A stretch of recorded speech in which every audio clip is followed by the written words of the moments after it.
are using every day to make the track. Every tool we put in the game, we give it to the player as well, so they can make the same track as us. Nice. So you can challenge people to beat you at your own game a little bit. Yeah, and sometimes they're better than us. They do tracks that amaze us. I mean, I played some tracks that I always remember because it was so great. Well, that's when you hire them for the team, right? Yeah, it happened. We hire a lot. Well, the guy doing the video right now he used to be a player and he's still a player, and now he's working with us.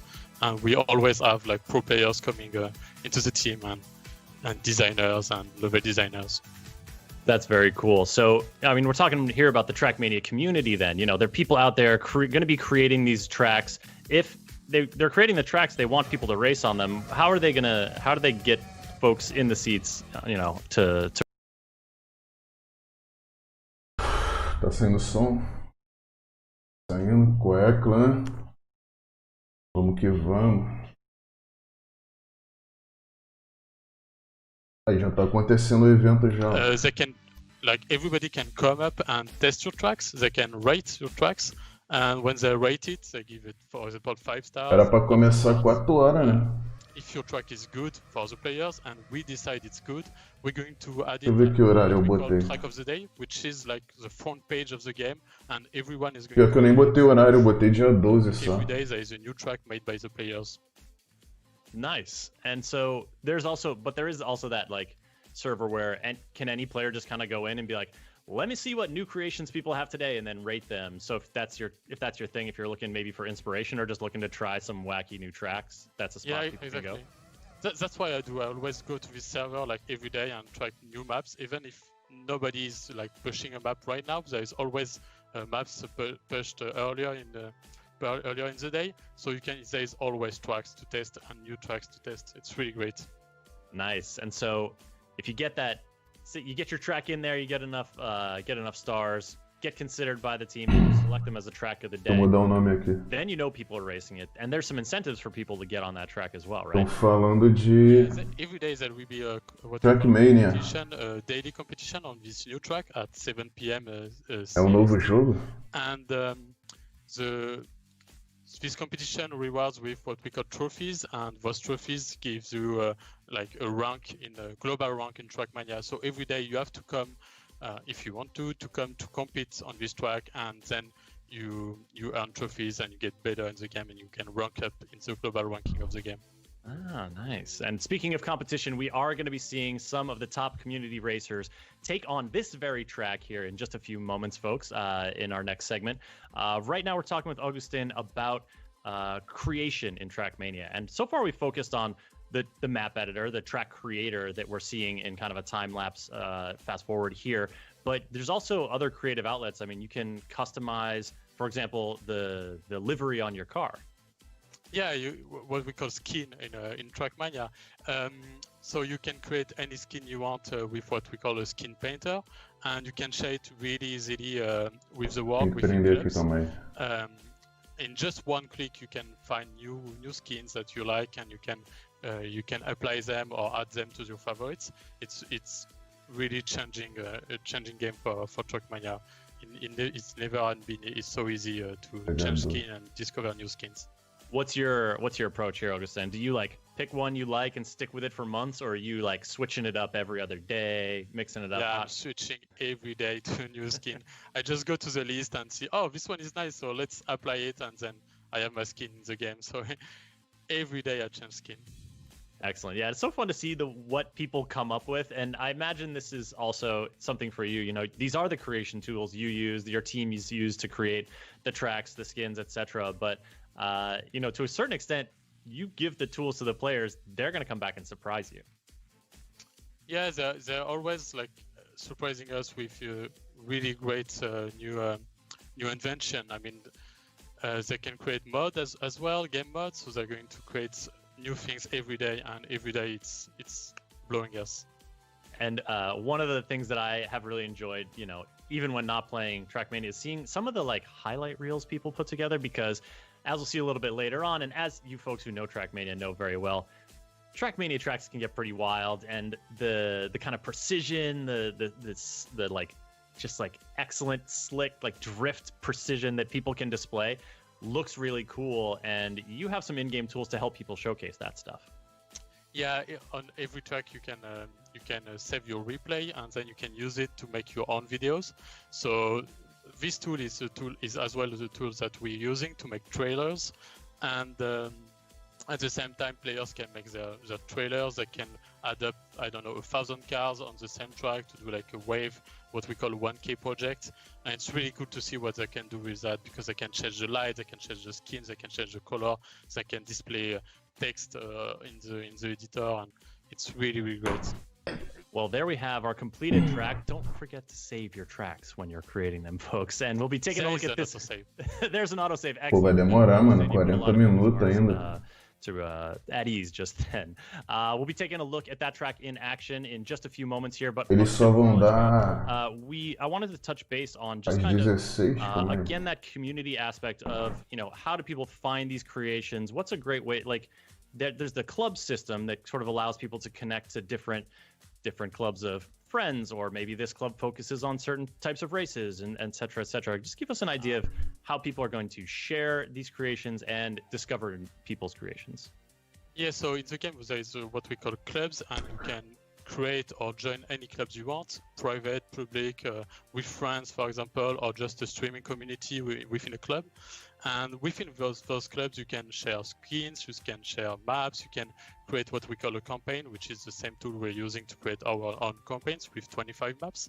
And you can create also events, so people can gather around and use the same skin, for example, have a club tag, and compete within each other on leaderboards, and share everything they can. They can also share videos, for example.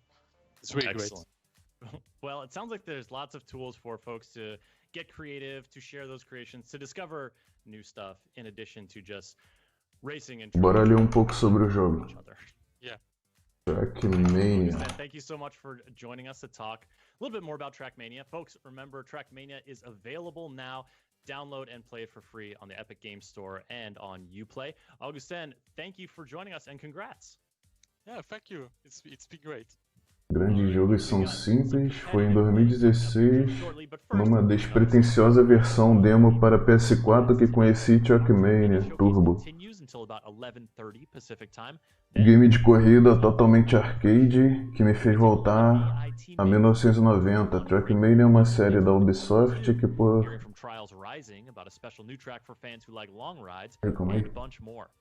Trackmania é uma série da Ubisoft que, por assim dizer, é o sucessor espiritual de Stunts, game para DOS, que permitia que o jogador construísse pistas insanas com loopings, tubos, rampas e outros obstáculos, com seus gráficos poligonais. O game colocava à disposição do jogador máquinas como Ferrari 228, GT8, Lamborghini, Countach, acho que é Countach, e até mesmo o Jeepão LM002. Trackmania chegou em 2006 e foi evoluindo desde então. Agora a Ubisoft lançou a edição para lançou a edição mais recente do game para PC, que parte de R$40. Trackmania é simples, feito para ser jogado em rede e executado por máquinas que não contam com alto poder de processamento. Tanto que para testar esse game escalei um velho HP todos por um, dotado de processador AMD A4 3400 com GPU Radeon integrada e modestos 4 GB de RAM. E acredite, o veterano de quase 10 anos deu conta do recado. Graficamente o game está longe de exibir o refinamento do primo The Crew 2 ou demais títulos sofisticados de corridas. Para ser sincero, o game de 2016 tem visual mais sofisticado, mas foi feito para ser assim, gráficos simples e leves. Afinal, a proposta do game é ser uma imensa arena online, com jogadores do mundo todo. Existe apenas um carrinho, uma espécie de monoposto, e é no próprio carro que o jogador visualiza sua velocidade e posição na corrida. Trata-se de uma sacada genial, pois não é preciso tirar os olhos do traçado para ter leitura da prova. Tudo está junto do carrinho. Além disso, trata-se de uma economia de dados que ajuda o game a ser ainda mais leve. O jogador tem incontáveis pistas para guiar. São maldosas, cheias de pegadinhas, árvore entre as curvas, pisos escorregadios, pontos em que se perde a direção ou que o motor apaga.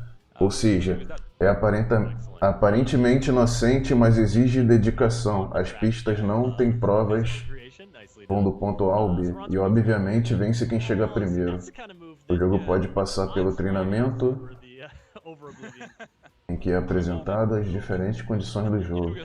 Ali se aprende a fazer curva, conhecer os obstáculos, como manter o carro na pista enquanto atravessa o looping, e coisas do tipo. Pô, é um jogo simplesão então, né? Oh my goodness. No way. That's scary. It's okay, that's only the warm-up. It's only the warm-up. Yeah. No wonder there's Ah, pô, dá pra ver o carro grande, pô. You know, in terms of like, okay, so you've done your sort of like, you've done your solo. Agora que eu tô vendo o vídeo. Maybe compete with players on a broader scale, seek out folks who race around the same time as you. Like, what are some good ways to do that? Well, what we have currently on the game will be daily cups, which is something completely new for Trackmania, where you'll be able to compete against every player in the world. Play code for trial. Every day at 7 Aí eles estão botando vários códigos do and compete against everyone in the world and see how good you are against each other. Mas isso aqui é do Trackmania ou do Watch Dogs? Vou ver se é do Watch Dogs. Where you'll be able to represent your country and see which country is the best basically each week on the game, and then the Open Grand League, which is a great way to feel the pressure of the professional players, because you'll be playing on the same maps and the same format as the Grand League. So you'll be basically living the experience of a professional player by playing the Grand League, and maybe if you get good, maybe at some point you'll be joining the Grand League and play against the 16 best players in the world. Oh my goodness! Well, we see Grand League plastered all over this track here. That's the sort of highest level of Trackmania esport. It is basically what we have on the Grand League is the 16 best players in the world. We cannot have anyone better than them, and we just put them on a special format that we designed, where everything is possible until the end and the last second of the last track. So it's really great to see, and we're excited for the next season, which will start on September. Nice. So in September, more Grand League action coming your way. But you know, there's a lot of competitive space in between the tippy tip top for you to get involved. And is that something that, you know, in terms of like, I just booted up Trackmania, I've raced a little bit. Is that going to be easy for players to find? What's the way to get into that? Yeah, you'll have an in-game menu which is called events, and basically you'll be able to check out the events you want to play maybe during the week, and it will be also easy for the people to create events through the clubs, where you'll basically be able to create an event in less than 2 minutes and decide which map you want to have, which kind of format. So we made everything easier for everyone on Trackmania. Nice. So that can even be just you creating the events to just play with your friends or your classmates or whatever else. Yeah. Nice. And so these clubs, this is kind of a way, like clubs are also a way that people can get into, you know, finding people who, you know, like to race at the same time again, or, you know, are friends or are connected through different ways. And the clubs can be kind of any size, right? Yeah, you can have a club which is completely private and where you play only with your friends or your roommates, classmates, or you can just have a public club which is available and joinable by everyone, and just have fun with a lot of people doing a lot of events and organizing a lot of content. And maybe just a club that focuses on huge jumps like the one we just saw there. Like we see, only jumps maps. Vou divulgar a live aqui. That will be quite great, I would say. Quite fun also. This is a pretty close match. Actually, the we top have leader only has a great few match. points ahead, so I like it. Thanks for recruiting these folks Caraca, aí, ó. into the action here to give us a look at some real 9 de julho. tight turns. Yeah, you can see Não, how não, isso aqui já é antigo já. by their drifts and how well they know the maps, obviously, since they've been playing the alpha for I think a bit more than two or 3 months now. So they're getting used to the game and they're playing really good compared to what we do. I wish I had watched them play before our session earlier, but that's all right. For the future, you can play against their ghost if you want to learn the map, actually. That's true. Although, you know, can you really learn from a ghost if it just screams out ahead of you so fast you can't even see it? Just try to follow it. I'm gonna work my way up. So these community events, this kind of this stuff that is organized through clubs, so it's organized through clubs, which is kind of organic, and players all around the world can make that happen. But you at Nadeo are also sort of curating stuff and experiences and events for players to get into. Yeah, what we try to do is to have a mix of community event, where basically we have players organizing event. That's something that is there for more than 14 years now on Trackmania, so we love to see that. We love to see community creating content on our game. We also organize ourselves, our events through the Grand League, the Daily Cups, the Nations League, and things like that. So it's kind of a mix of trying to get content for every kind of players, and also a way to be able to create content and events, whether you're a great player or just want to have fun with your friends. Nice. Wow. The time separating the top finishes. That's really great, and that's really fast. Is very, very tight here as we move on to, I believe, our 4th and final map of this competitive section. And it's still really close. All right, folks, it's down to the wire. Omar, still believing in your racer Shorty out there? Yeah, I think he's first. So I mean, came in first that race. Yeah, and that's a great map. Everything can happen there. So might be someone taking Shorty. Do you like that kind of map where, I mean, it's exciting, right? Because like dramatic stuff can happen, but also it's a little scary. Like you can just fly off the track and like, lose everything. It's all gone. you can go from first to last basically by doing one mistake and one short mistake. So that's pretty exciting for the spectators. It's not that fun for the players, obviously, because you don't want to lose everything on one turn. But yeah, that's how you handle pressure on Trackmania. Yeah, you know, at some point, like, fun becomes like, oh, it's the thrill. You know, you're risking a lot more for the bigger payoff, right? Yeah. What do you call this kind of road surface here that's like a hill in the middle? I was trying to figure this out earlier. Actually, we do have a name, but I don't like to use it. I just let people call it as they want. I'm calling it a different way in French, obviously. Oh, sure, of course, yeah. Basically, everyone tem gringo no chat. name the road as they want, and there's many ways to say it, like select the road we are seeing right now. The language of racing. Caralho, o maluco tentou logar 15 vezes. All right, so we're watching the competition play out here. Once people, you know, Trackmania is out now, free to download and play. What would you recommend in terms of like, servidor. I just want to get into the competition against other folks. I want to challenge myself right out of the gate. What's the best way? Dislike. Caralho, 1,3 mil dislike. Will be to play the Daily Cup because you'll be facing players from all around the world on a track that is known Eu tô tentando logar. each day. So the track of the day map.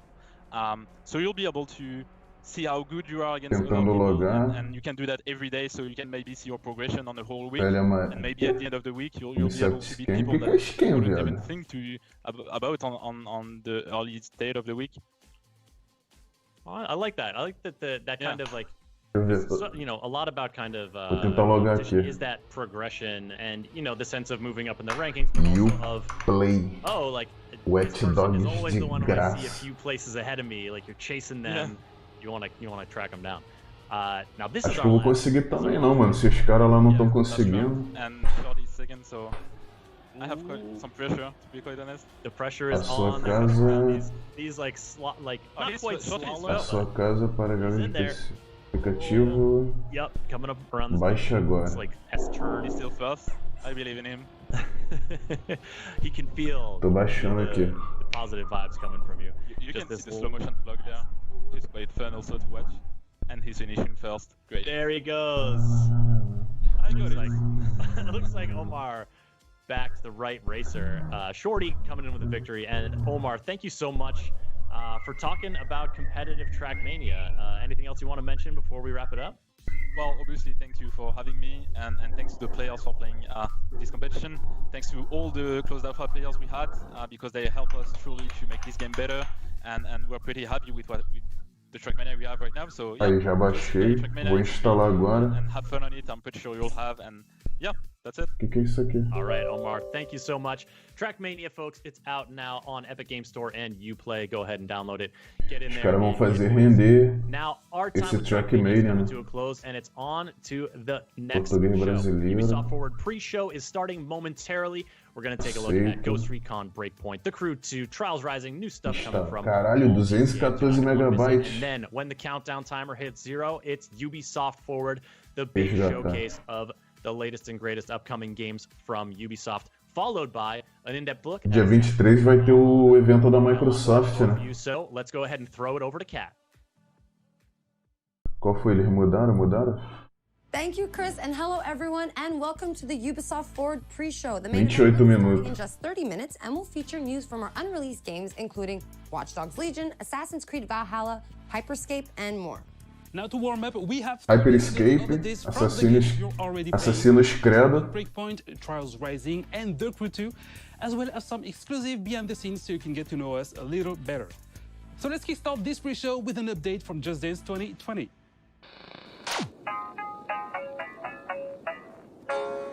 Aperta.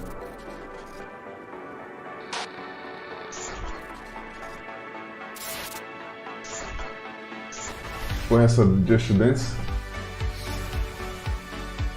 Virtual Paradise. É o que DLC por Just Dance? La resposta. Back de Dragon. Rediscover. Barbara Streisand.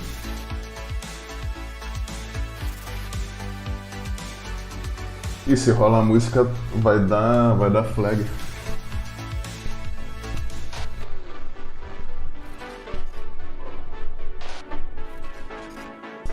And Dance. Dia 23 de julho. Aí quem curte... Cara, me esqueci o nome do jogo. If you're a Just Dance fan and want to win some cool swag, head over to the Just Dance website Just for Dance. details. For our next segment, we have something a little different than what we usually do. A few years ago, Ubisoft created the Ubisoft Entrepreneurs Lab and the Open Innovation Accelerator. This allowed us to create partnerships and synergies with indie studios from across the industry. And since so many industry events were canceled this year, we wanted to showcase several indie projects and teams that Ubisoft has been collaborating with over the past few years. Our first indie showcase is developer Machine and Mensch, who is working on the Curious Expedition 2. Let's hear more from the team behind the game. Hi, my name is Masha and I'm a game designer at Machine Mensch. Machine Mensch is a small and diverse indie game studio with 8 wonderful employees based here in Berlin. Our connection with Ubisoft came through a program dedicated to create ever-growing relationships with independent developers, to talk about and share expertise and knowledge. We work together in mutual respect, which we much appreciated.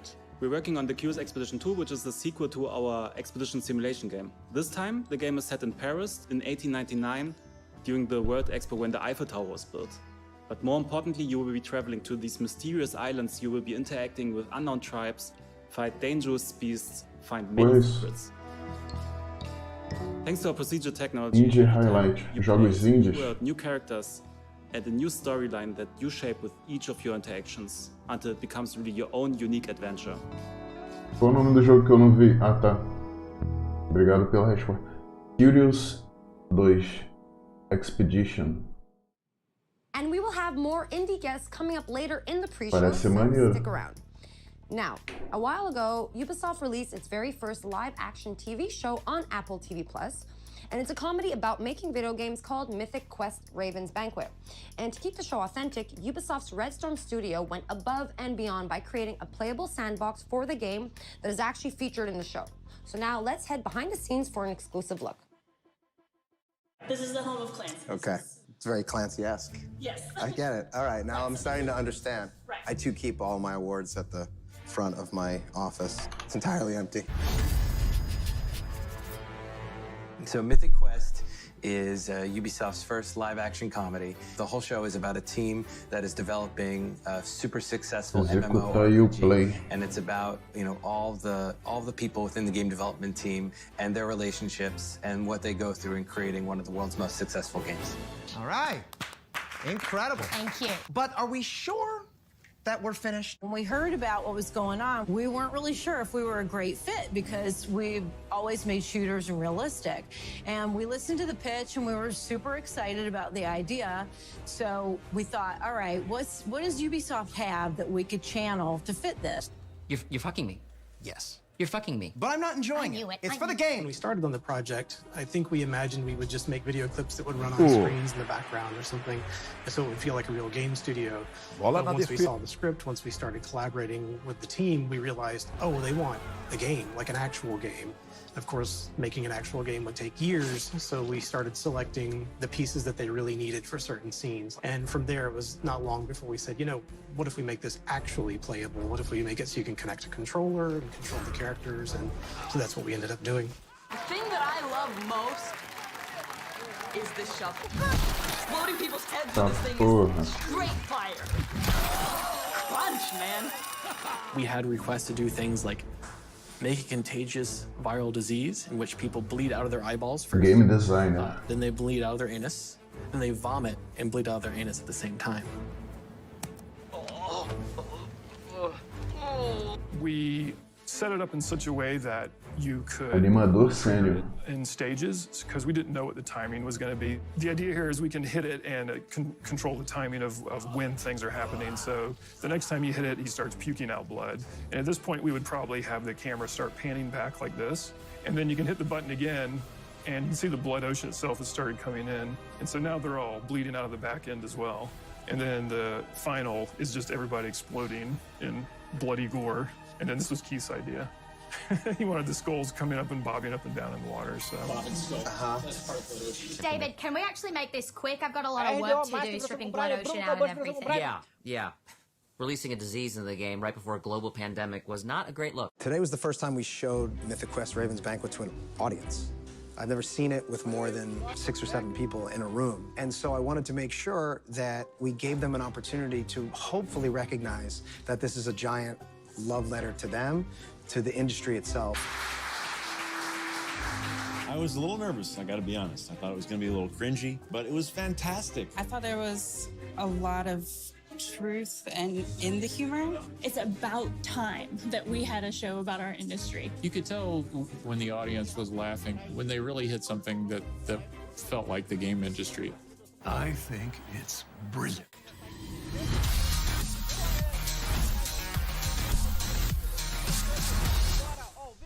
All right, so if you have not yet seen it, the first season of Mythic Quest Raven's Banquet is available right now on Apple TV+, and a full version of this making of will be coming out over the next few days. All right, now it is time to fasten your seatbelts and start your engines as we head out to Lyon, France to visit our team at Ubisoft Ivory Tower to get an update on The Crew 2. The Crew 2. Hi everyone, and welcome to The Crew 2 at Ubisoft Forward. My name's James Reese, Esse jogo fez developer sucesso. here at Ivory Tower, and I'll be your host for this quick glimpse into all Vou the ter que fazer exciting things conta we've aqui been na, doing over the next few weeks. It's been 2 years already since launch, na with Ubisoft. 6 major updates and hundreds of vehicles Nome on de board. usuário. And our latest update, Summer in Hollywood, only went live a few days ago. Let's have a look.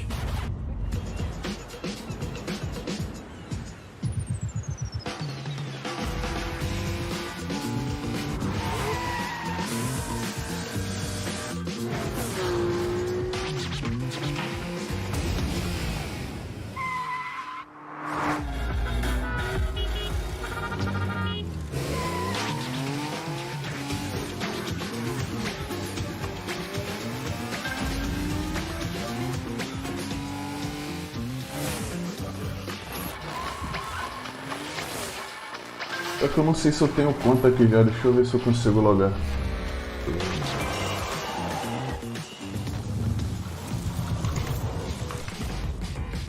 We can't wait for you to get your hands on what's coming. There have been a few speed bumps along the way, but over the past 2 years, you, the community, have made the Crew 2 a motorsports playground where all players are welcome and where anything is possible. So thank you to the Crew Social, Exchange, Discord, Reddit, and all of our players. We've got a little something for you in-game to show our appreciation. Não tenho é serviço. Ah, não. Ih, não tô conseguindo logar não, velho. Logar. Mude para o modo offline. Como é que faz isso? Keep your eyes peeled, starting with this. Ah, achei. Conectar.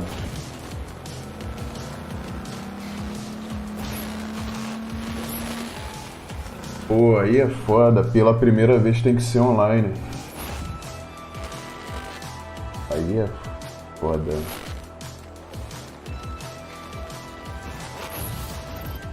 Eu não sei se eu tenho conta, mano.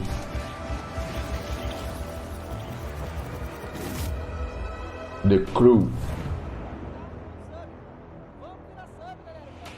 Crew diretoria. In case you missed it, make sure to boot up the game right now to unlock the amazing 69 Volkswagen Beetle that was just shown in the video, and stay tuned in the near future for more info about Year 3 of the Crew 2. Our next video is from our second indie guest, Bossa Studios, who will be injecting a delirious dose of fun with Surgeon Simulator 2. Enjoy!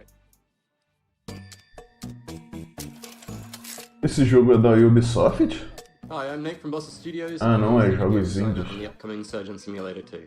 So at Bossa, we're always keen to share game development knowledge, and Ubisoft has been a fantastic partner in this. They deliver lectures on procedural content development and player science. And in turn, we shared with them the ideation processes that we use to develop initial ideas into living Bossa Studios. Which brings me on to Surgeon Simulator 2. We've really doubled down on the physics-based pandemonium that the series is notorious for. And we've pretty much expanded on every other aspect of the game as well. A Ubisoft tá dando espaço pros caras. Deve tá. Operating table. You're actually a full first-person surgeon with an entire medical facility to explore. And in addition to the levels that you'll find in story mode, you'll now be able to create your own unique levels and experiences using Bossa Labs creation mode. Caraca, maneiro, velho. Easy to use, intuitive set of tools that allows players to create either on their own. Cara, pra fazer o jogo do zero. Player with up to 3 friends. Everything players create can then be uploaded and shared with the community. And o jogo tá enorme. Really is just the tip of the iceberg. During our closed alpha period, we've seen players create all sorts of amazing stuff, from bowling alleys to space stations, pirate ships to escape rooms, and this is before the game is even released. So we absolutely cannot wait to see what players create when o jogo chegou nesse nível mesmo. And in fact, if you pre-order Surgeon Simulator 2, you can receive exclusive closed beta access.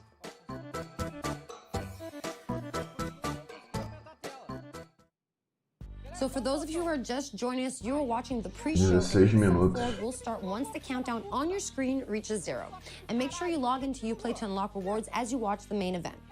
But now, our next segment is about an Easter egg in the Division 2. So let's go behind the scenes with the devs from Ubisoft Massive Studio in Malmo, Sweden to find out more. Running through collapsed buildings, climbing over fallen debris, and encountering makeshift living spaces is common for players of the Division 2.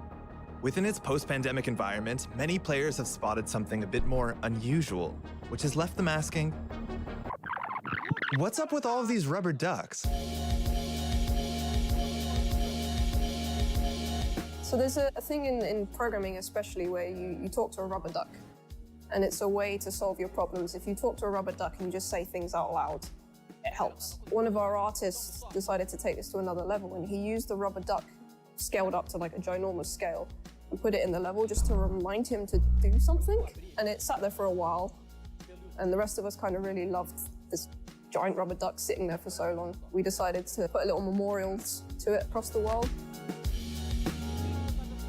What started off as little memorials, and then we started adding stories to them. So there's one where these two ducks are sitting on a bench having a date together, and there's another one somewhere where he's sitting with an umbrella hiding from the rain. The idea of the ducks is similar to the rest of our storytelling, where we're trying to add some hope into the world. Because you're coming in as a Division agent to try and save what you can and rebuild, but you need to know there's something there to save. So having bits of happiness lets you know like it's still worth saving for these little happy moments. One shrine in particular became a beloved fan favorite, showing up multiple times across YouTube and Reddit.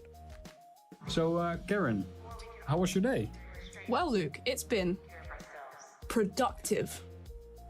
Nice. So the origin story of productive, one of our level designers made an amazing pun one day and we decided to make out of it and put it in the game. And it became like a duck shrine and players started finding it and wondering where it came from. We've been finding these rubber duckies all over the map. It says here on the wall in graffiti, productive.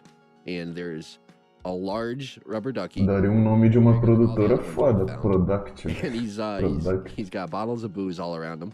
Not only that, but caralho, o dislike tá aumentando pra cacete. Guarding a parrot in a cage. But there's more just like this. Eu acho que é porque nego não tá conseguindo logar, eu não tô. What's really great about our community is they come together. They find a common thing that Pior que eu não lembro se eu tenho conta. Get unlocked. Deixa eu ver and aqui, they just mano. put time and effort into it. We don't put them in easy to find places. So that means players are genuinely, hopefully enjoying just Deixa eu ver se dá pra logar pelo site. all these little Easter eggs we've hidden around, and also not the Easter eggs, just the main part of the game and all the storytelling we put into it. I haven't found all of them. I don't know exactly how many there are, but they haven't found all of the ducks yet. Encouraged by the community's response to the ducks, developers recently hid another secret in the game and made it the focal point of an all-new community challenge. We actually put Tommy the Teddy Bear into the game. So Tommy the Teddy Bear is a trauma teddy mentioned in a lot of lore, but the bear itself actually was not in the game.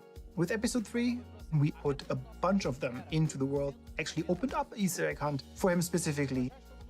It's a nice little exciting moment when you kind of open Reddit and you see someone's found the thing that you kind of just snuck in under the radar and no one really knows about it.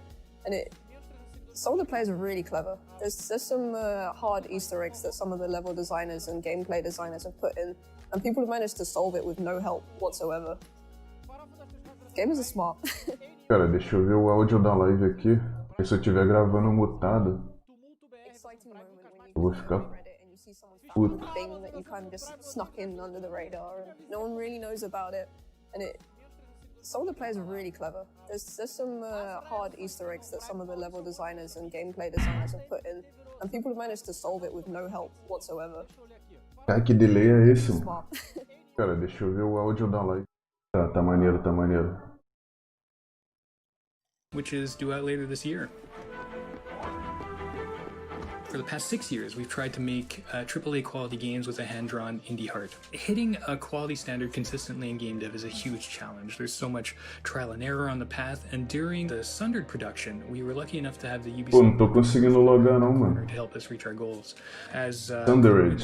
Of the Ubisoft 11 minutos. series in 2017, we received not only generous funding, but also crucial mentorship and access to the Ubisoft testing facilities. So we're grateful to Ubisoft for their support and helping us make what would become our biggest success today. Parece Ori. Não, não parece não. To what is our most ambitious production yet, and that's Spiritfarer, which we're calling a cozy Caralho, maneirinho o jogo. dying. In Spiritfarer, you play Stella, the newly appointed ferry master to the deceased. And Parece Ori pouquinho sim, pô. Explore the world in search of spirit passengers seeking passage to the afterlife. You're going to spend Só que os traços é bem diferente, pô. You're going to create lasting memories, but ultimately you're going to have to learn how to say goodbye to your cherished friends. Eu não tô conseguindo logar não, Near velho. and dear to our hearts, and it's something really special. We can't wait to share it with the world later this year. So look for it 10 minutos. on PC, on Xbox One, PS4, Nintendo Switch, and Xbox Game Pass. Thanks a lot, and cheers. Deixa eu ver se dá pra logar pelo Face. It is time for an update on our favorite motorcycle platformer with the insanity, pain, and triumph we all know and we all love. Trials Rising came out last year, but I think the team from our Red Link studio in Helsinki has a little surprise coming to the game for the fans of the franchise. So let's take a look. Membro existente.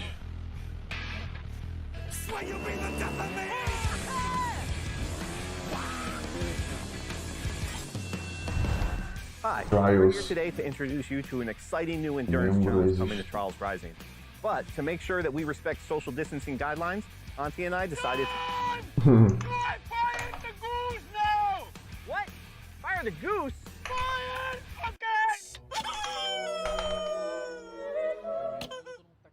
Pô, os caras inventam uns videozinhos, mano, pra preencher lacuna. Back to the Gigatrack.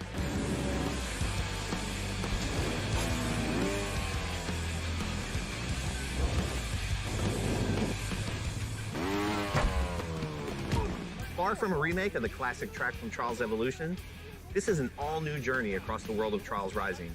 In by far É difícil logar, viado. ever put in a trial. Did you tell him it's the longest track ever? Tentar logar aqui. Yeah, I'm telling them that. Pelo outro By navegador. far the longest track we've ever put in a Trials game. The Gigatrack will take you across many different environments, from the iconic... Tell them about the environment, please! Yeah, I was just... Maybe you want to tell them. A Gigatrack is like life. It starts and it ends and it's long. Depends how you enjoy it. And also one secret thing. 4 tells the answer to 1. Prepare for the ultimate test of Trials endurance. Gigatrack releases this Thursday, July 16th, for the low price of... Did you tell them it's free? You heard that right, riders. Meu amigo. Available for free to all Trials Rising players when it releases this Thursday. Os nomes de usuários devem... You heard that right, the Três Gigatrack is tá. coming to the game and it will be the longest, most insane track in Trials history and it will be free for all Trials Rising players. Now for our last game update, the Ghost Recon Breakpoint team is ready to share some details on their upcoming update. Aceito. AI teammates are coming to the game. Let's have a look at the trailer. Criar conta. Ué, o que deu errado? AI teammates are back in Ghost Recon Breakpoint. Como assim não tá disponível? Fellow players, they're gonna be a game changer. Available at any point after you have reached Erewhon for the first time, Fury, Fix-It, and Vasily can be activated or dismissed at will. And from the beginning, you will be able to fully customize them. This customization includes all of the physical attributes, as well as gear, equipment, or even full costumes. Your teammates can be tweaked just as much as your main character. Just like Nomad, your teammates will adapt and react to the world of Aroa and its environments, and they will always follow your own behavior.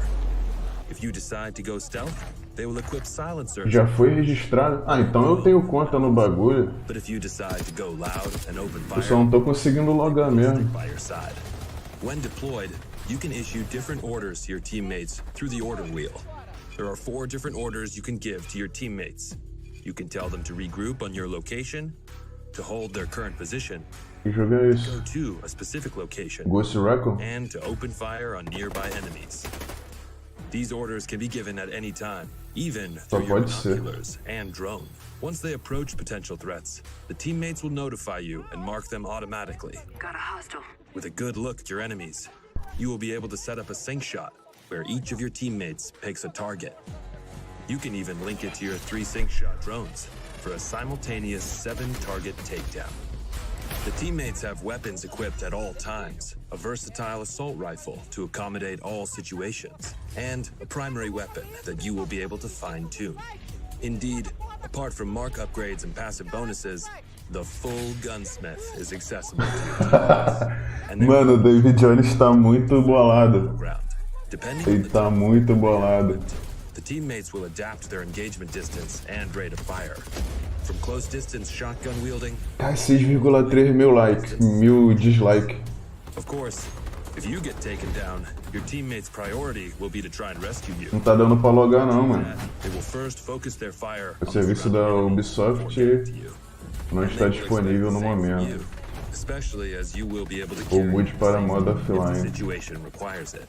Aí é brabo. The teammates will also be your best allies in any vehicle, especially on the road and during high-stake pursuits.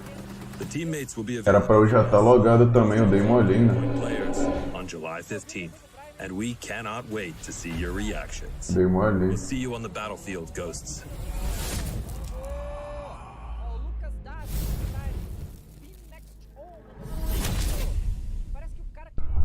Ghosts, I'm Grace from the Ghost Recon team. As you've just seen, the AI teammates are finally landing in Ghost Recon Breakpoint with our next major update on July 15th. Alongside the AI teammates, this update comes with a ton of new content, including a gunsmith upgrade, new PvP... Eu vi negócio aí, calma aí. 19 mil já? Ô louco, será que a gente chega a 20? Opa! Galera, nós chegamos a mais de 890 mil... A gente tá no dia 12 ainda, então eu vou aumentar a meta, hein? Então a meta agora para o mês de julho é de 900 mil seguidores. Será que a gente consegue? Speaking for the outcasts.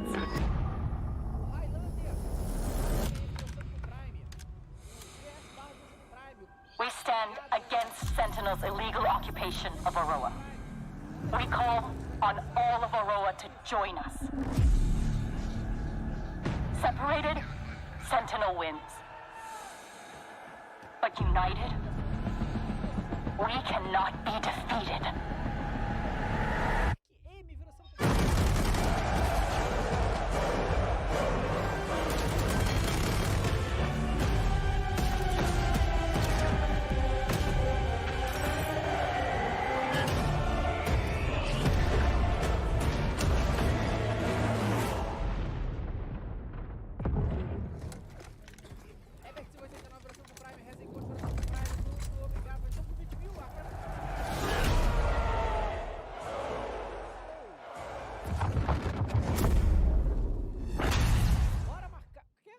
And now our very final video for this pre-show is another episode of our wow moments comparing the craziest and coolest clips from you, our players.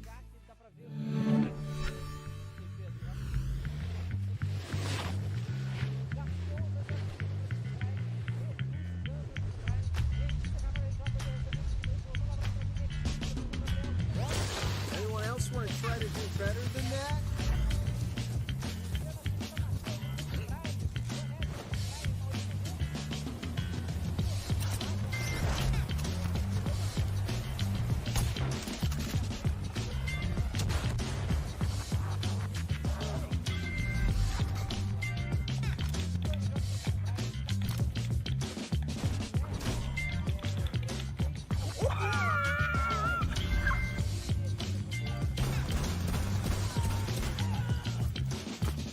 I was gonna interrogate him. Oh, you can interrogate this guy though.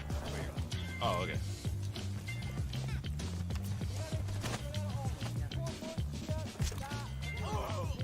Last stop standing.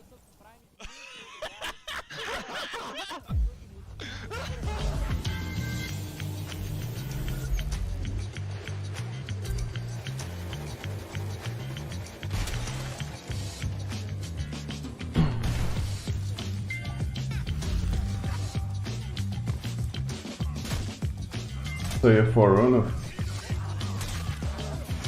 Acho que é.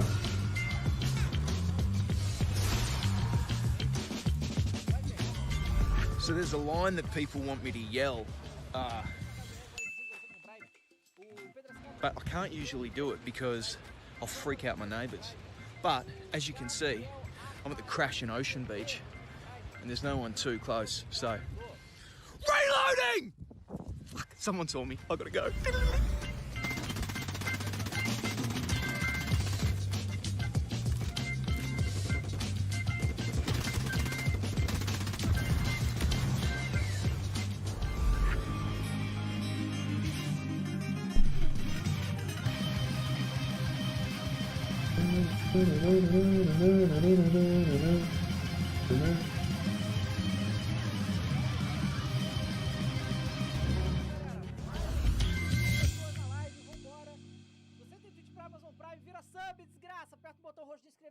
If you also have amazing gameplay segments you captured from our games, spread the joy and submit them on the link displayed on your screen right now. All right, guys, it is time for us to wrap up this pre-show. Don't forget to stay tuned for our post-show featuring a deep dive into the world of Assassin's Creed Valhalla. Thanks a lot for watching this pre-show and enjoy Ubisoft Forward. Assassino Credo Valhalla.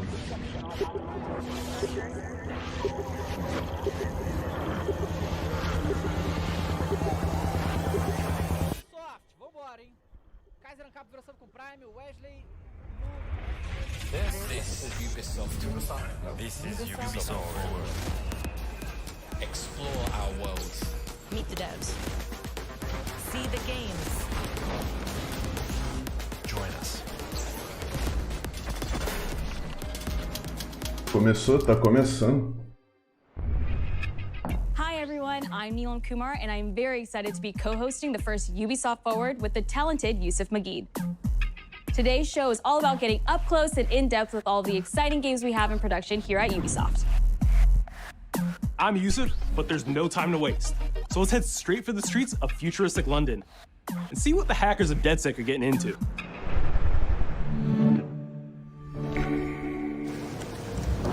The illegal painting spreading subversive and hostile messaging over the Subversive messaging across London. not the work of several Albion. people as was originally believed, but the work of an individual. The criminal suspected to have links with the terrorists. Watch Dogs Legion.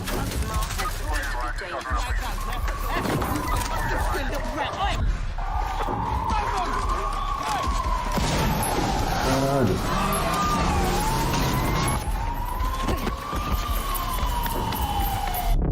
Authorities recommend not to approach the individual. Bem-vindo a Londres. They came for the foreigners, and I did not speak out because I was not a foreigner. Caralho, mano, isso aí é o... Não, não é o gráfico. Then they came for the protesters, and I did not speak out because I was not a protester. Caralho, os drones.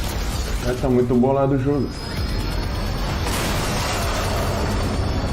Then they came for the Ah, duvido que o jogo seja assim, mano. I did not speak out because I was not a journalist. 404.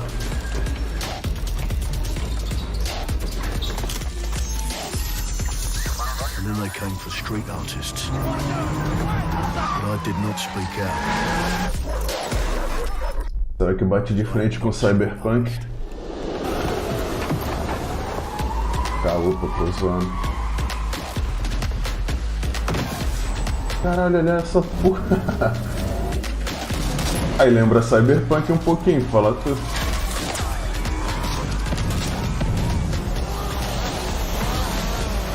A pegada futurista e tal.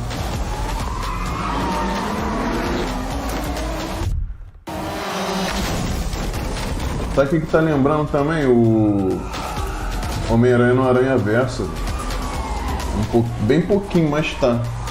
Essas onomatopeias na tela.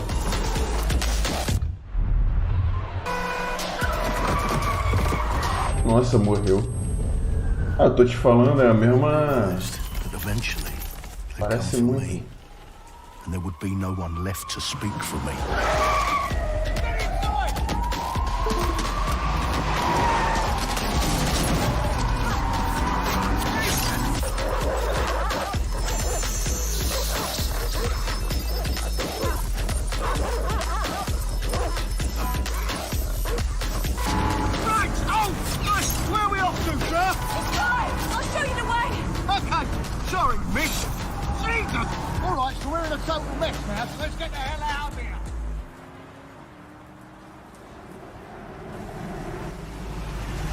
Mantenha a porta fechada.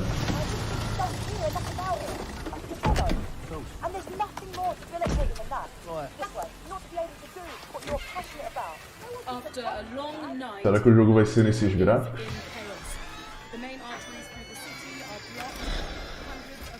É muito maneiro essa câmera assim no rosto. Welcome to the Resistance. Bem-vindo à Welcome Resistência. gift for our new members.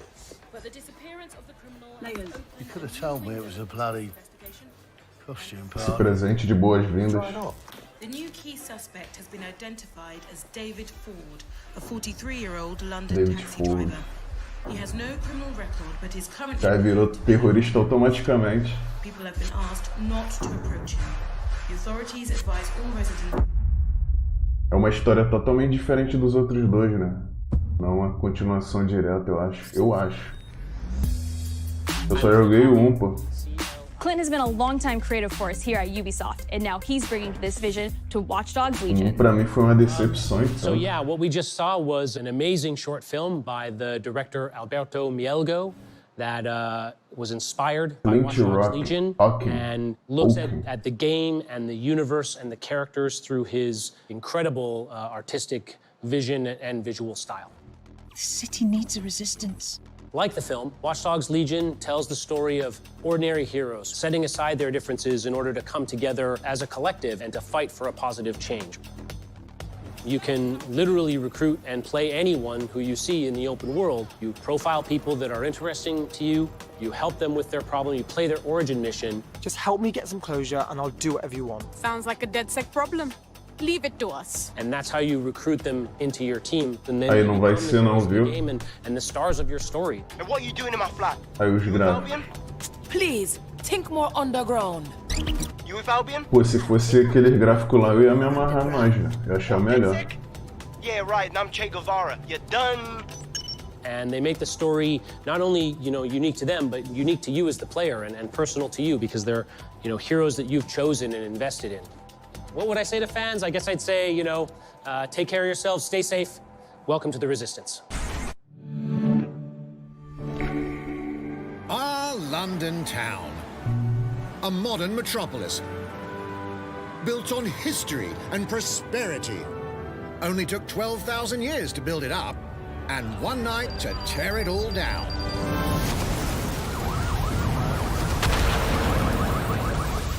Oh my God.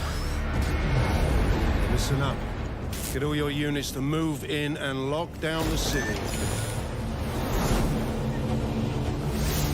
With London under attack by a mysterious terrorist, the government turns to a private military company called Albion to keep everyone safe. What could possibly go wrong? Ladies and gentlemen, Mr. Nigel Vinculei minha conta aqui. Albion. He's kindly stepped up to establish order. Understand this. I will not allow anyone, not even myself, to jeopardize this.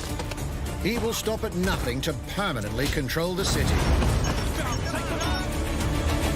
London will be the first city in the world to be made truly safe. Nigel's not the only opportunist who's taken a liking to this fair city. Meet Mary Kelly, head of the most powerful crime syndicate in London. Be sure and spread the word. She and her goons are using the dark web to sell everything from party pills to people. This microchip is scary, I know, but I got to keep tracks on my merchandise, don't I? You made me a slave. You do not want to run. Pô, não tá dando pra vincular conta. With the city out on its ass, it now falls on you to build Era pra ter feito tudo antes. Back London. Eu dei mole também. All right, everyone. Faces on, guns out. Any of the brave Londoners you see walking the streets can be recruited into your team. Like him. Her. Or even her. Caralho, a coroa. Everyone could become your next secret weapon. Caralho, punk, brabo. First mission, we need to get some dirt on Nigel Cass, and that means breaking into Albion headquarters inside the Tower of London. É tipo Assassin's Creed. The souls you see here are people we have recruited from the streets of London. They all have unique abilities, and you're free to tackle this mission with whoever you like. Dear God, my eyes. Likely. Qualquer pode ser hacker. Get to work and let's never talk about this again. Like everyone in DedSec, Arthur can hack pretty much whatever. But as a construction worker, he has a particular set of tools that make him handy. Caraca, do nada. He can even call his own Que hacker agressivo, hein? Mano, tamanho desse drone, viado. Perfect for gate crashing, when you're not invited. And who needs a regular old gun when you have a bloody nail gun? Come in, you soidoid shitboy.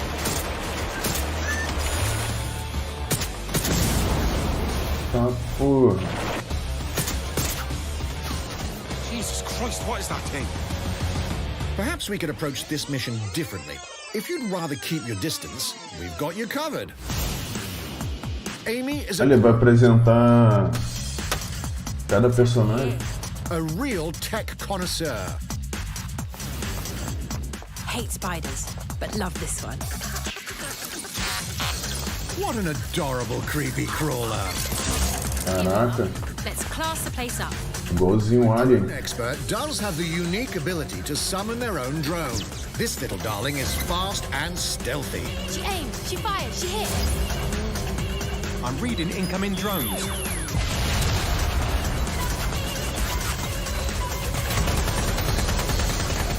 She can also hack enemy drones, turning the tide in her favor. And if you are not into direct confrontation, there are more ways than one to get the job done. Recruiting an Albion officer like Brielle here might be challenging, but it'll get you inside restricted Albion areas. Don't mind me, just doing recon for a bunch of insurgents. However, do anything suspicious and she'll probably wind up with a bullet in the back of her head. You've been approved for entry. Albion. We're missing the human element. Tipo, basicamente todos fazem as mesmas coisas, If you feel you must. com pequenas características diferentes e tal. Caralho. Criminals running our streets. Illegals threatening our families. The police commissioner himself. Assassinated by terrorists. Well, that seems to be enough evidence. Next up, we're crashing Mary Kelly's organ farming operation and putting a stop to it. É a coroa? The buyers expect high quality stuff. And we need a hard nut for this. Impairing our frontal lobe again, are we? Bags, don't disturb me in my natural habitat. Say hello to Mickey. The man lives for his team. That put another hair on my chest. And doesn't mind getting his hands dirty.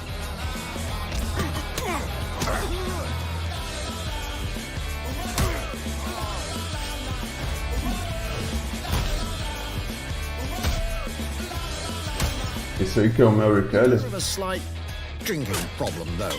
Caralho, é o brabo ele. And he's passed out. We'll come back to him. You know what? Let's go with someone a bit more professional. Esse é o Keanu Reeves.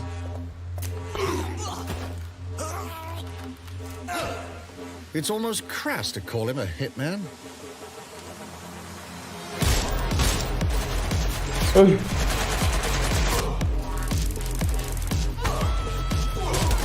Musiquinha do Some might even call him John Wick, parece pra caralho a musiquinha.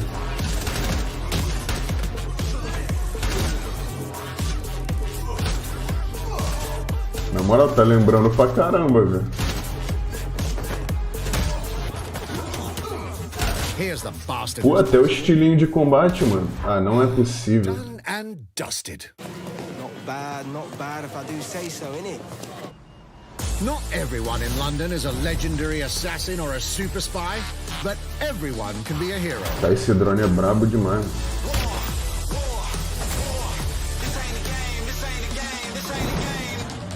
Ah, beleza. Get out there, find the best recruits, and build your resistance.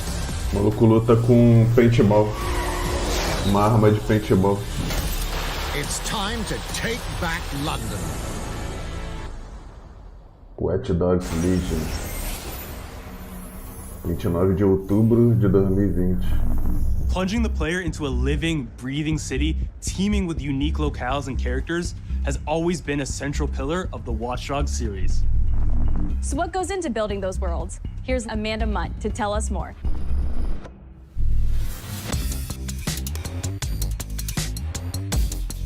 My name's Amanda Munt.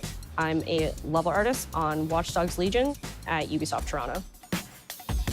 Being a level artist, I think, is the coolest job in video games because we do get the freedom to kind of like pick and choose what to depict, and we get ample opportunities to tell the stories that we want to tell in the spaces that we're assigned to. O mapa parece maneiro I have mesmo. the capacity to hide things and, you know, like small little Easter eggs.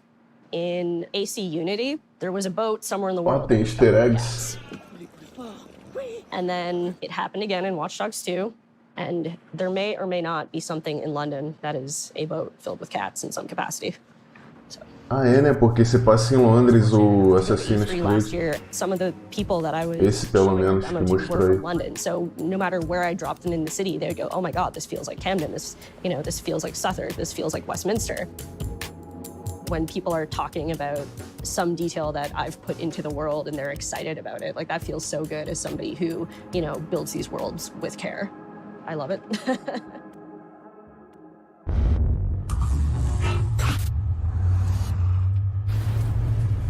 Brawlhalla. É da Ubisoft esse jogo? Now some news for Brawlhalla fans. Brawlhalla. In just a few weeks, you'll be able to battle it out with your favorite legends on iOS and Android devices. Favorite Legends.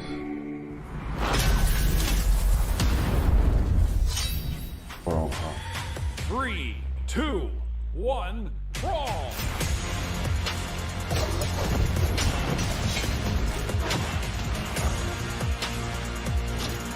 E vai vir para iOS e Android. Ou já tinha. Dá para customizar tudo. Havia aí, ó, maneira a ver. Cara, tem boneco de outros jogos. Aquilo ali era Hora de Aventura? Mounts on Mobile.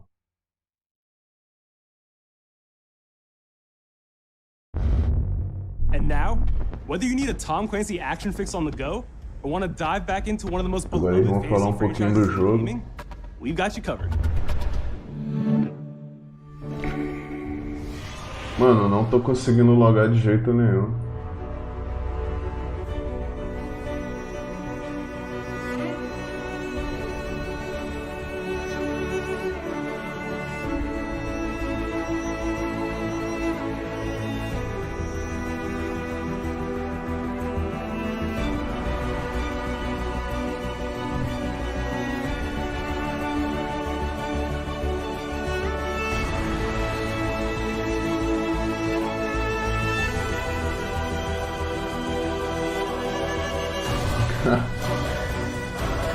Tem uma galera reclamando, velho.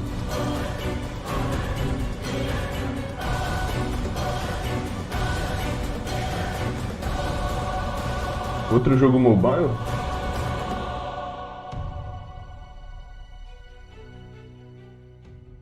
É Era of Chaos. The target is being held on the ground floor.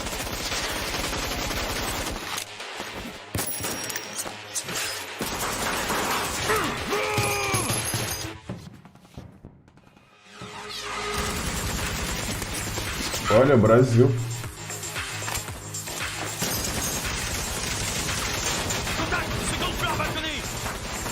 Mais um jogo pegada family friendly. Vai disputar com o Fortnite.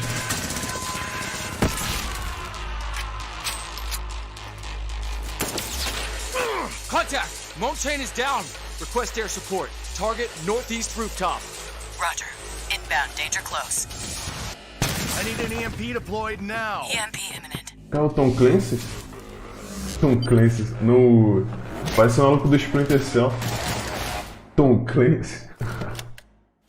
Tom Clancy é o nome do autor, pô. Tom Clancy. Aí, é o maluco do Splinter Cell mesmo. Qual o nome dele que eu não tô ligado? Hey, take this. Don't make me regret this.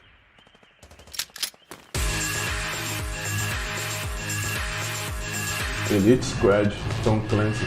Aí, falei. Elite Squad. Parece maneiro o jogo. É pra celular? Caô.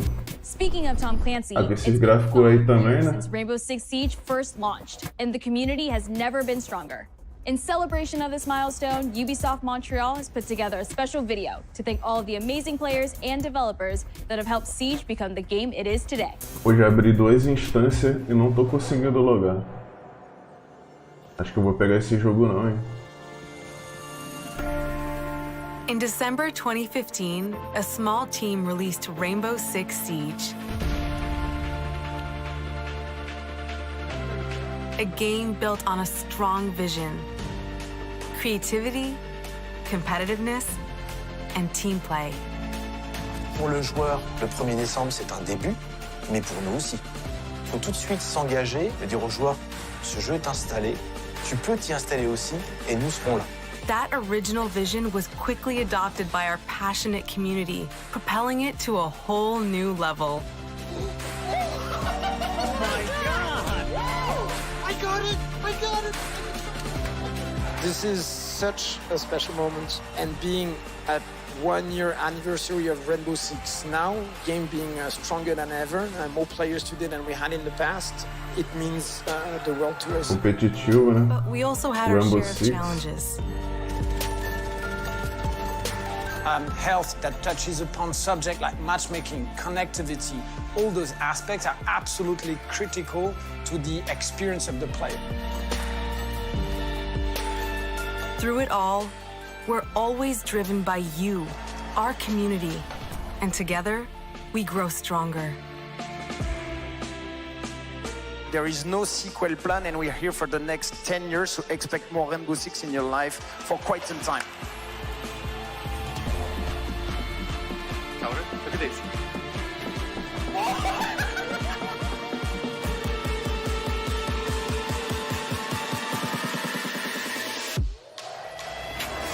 Tous les succès, c'est vraiment le résultat de autant de nous que de vous. Ce jeu, il est autant le vôtre qu'il est le nôtre, nous, l'équipe de développement.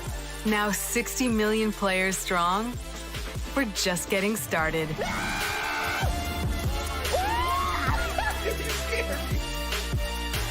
From the devs that build the game to the community that plays it, thank you. Ó, o martelão. Thank you. If you haven't tried it yet, dive into our new Operation Steel Wave update available now and take Ace and Malusi out for a spin. A few days ago, we introduced y'all to a brand new multiplayer shooter. Now, it's time to venture into the hyperscape.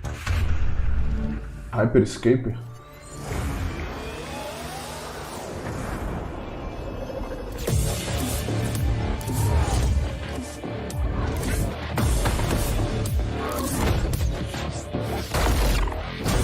Toma. Eita, quer outra? E olha lá. What was that? A hack in the hyperscape. That's not supposed to be there. Let me get you all up to speed, okay? Caraca, o bagulho na pele. About 30 years ago, everything that we feared about our future started to come true. We made some good decisions. Será que tem uma historinha de fundo? Caraca, olha isso. Made a lot of bad decisions. Eita, o bagulho da vaca que... de realidade virtual. Nossa, brabo. É bem atual o jogo. But the people at Prisma changed everything. Aí criaram o Hyperscape. Pô, mano, o conceito do jogo é maneiro até, hein? Essa historinha de fundo. The Hyperscape. Jogador número 1. In the Hyperscape, the biggest draw by far is Crown Rush. This is where anyone Corrida da coroa. Aí vem um monte de velho correndo. Toma. Vai fazer graça aí, ó.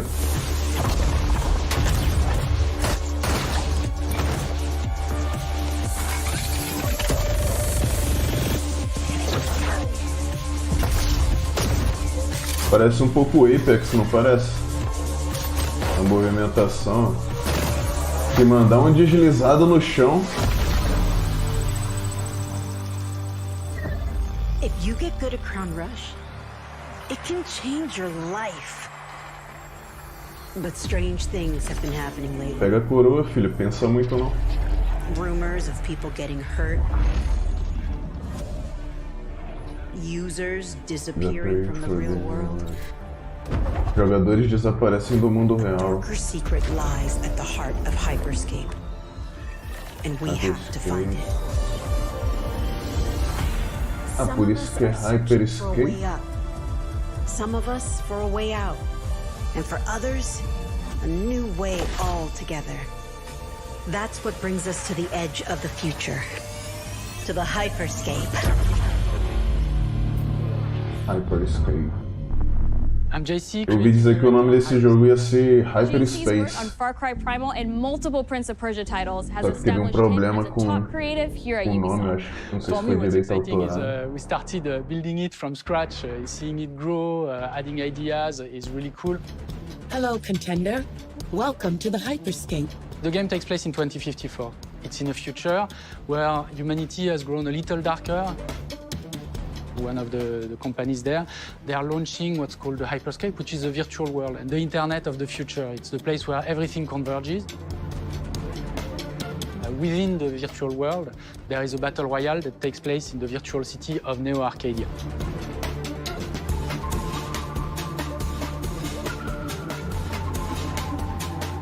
Then we also introduce a lot of new things. You get the opportunity to do Tô dando mole, eu acho. go into interiors where it's much more narrow, much more stressful.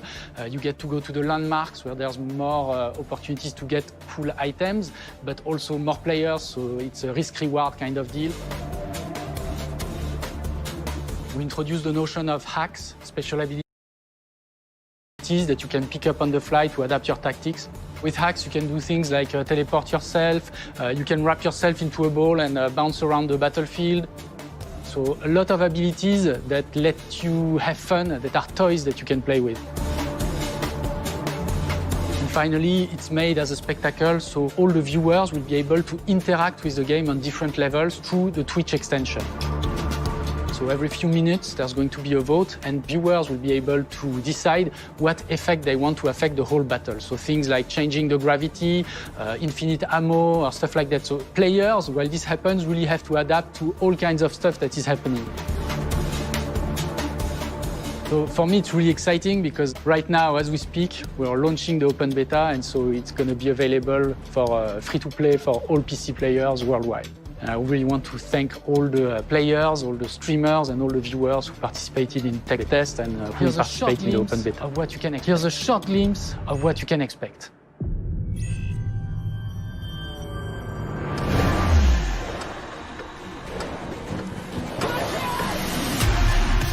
Watch and learn how it's done. Perfecto. Showtime. Mine. Let's show them what I'm made of. Go time.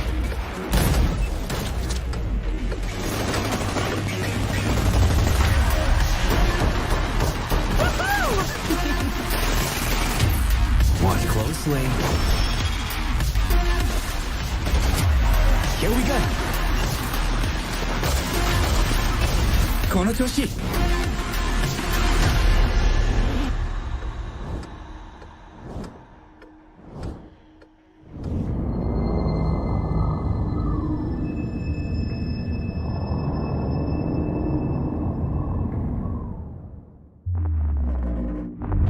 The digital world of the hyperscape gave our artists and developers incredible freedom when it came to designing characters. Production manager Ana Maria Musca is going to take us behind the scenes of character design. My name is Ana Maria Musca. I'm the production manager for characters and weapons on Hyperscape. We have paid an exceptional amount of detail to our characters. We switch different outfits, different fashion statements, different tattoos, different materials until we see them as real individuals, as real people. So the second you pick a character, you see them in-game, you understand what their motivations are and what drives them and what challenges them. This was the first lineup of characters. This is our default base, but even starting from the hair down, everything has been meticulously thought of. Would this person actually like this type of outfit? Would this person enjoy the type of tattoos that we're putting on them? Will they actually like to be in this body? Each season, we plan to produce new outfits for these characters. So we're hoping some of our players are gonna see the effort and maybe even correlate some of the accessories to what's gonna happen in the game. We're very excited to see it in people's hands. As we move into the next generation of gaming, Ubisoft has been working closely with console makers to take advantage of all the extraordinary capabilities these new consoles will offer. Now we have a special guest to tell us a little more. Hey everyone, Phil Spencer from Xbox. With Watch Dogs Legion, Ubisoft is supporting smart delivery. So you will get the absolute best version of the game on any version of Xbox you're playing on. On Series X, you'll get to take advantage of the amazing work the team has done with DirectX ray tracing to create an absolutely immersive version of London like you've never seen before. Ubisoft has a unique ability to create immersive worlds, setting a new bar that continues to drive our industry forward. I'm a huge fan of Assassin's Creed. I love the time I've spent exploring the world in Assassin's Creed Odyssey, and I can't wait for you to see the gameplay from Assassin's Creed Valhalla that's coming up now. All right, we know you've been waiting to hear more about this game since it was announced back in April. And now it's time for a deep dive into the world of Vikings. My name is Julien Laferrière, and I'm the producer of Assassin's Creed Valhalla. So a couple of weeks ago, we announced Assassin's Creed Valhalla, and the reaction from the fans was just amazing. The time period of Vikings is really, really inspiring. When we did our research, we found that, they were not mindless barbarians. Vikings were actually farmers trying to find new lands for them to settle. And so they had really human motivations. So for us to have this opportunity to tell kind of the real story about Vikings and kind of separate ourselves from the myths and the folklore is really something that drove us to make this game. The team went to Norway and England to take the same roads that the Vikings did, to really experience what it meant to be a Viking at that time. And then leaving Norway, which is barren but majestic, and just coming by boat in England and see those rolling green hills full of sheep, full of life, is just this moment that most likely the Vikings felt as well. You need to see this land of opportunity. And this is exactly the feeling we want players to experience in this game. It is a personal adventure, it is the story of Eivor, a Viking chieftain. Eivor is either a male or female. You decide when you start the game. Censor sacrifice. Norway to settle in England because you just can't live in Norway anymore. There's too much political pressure, no resources available.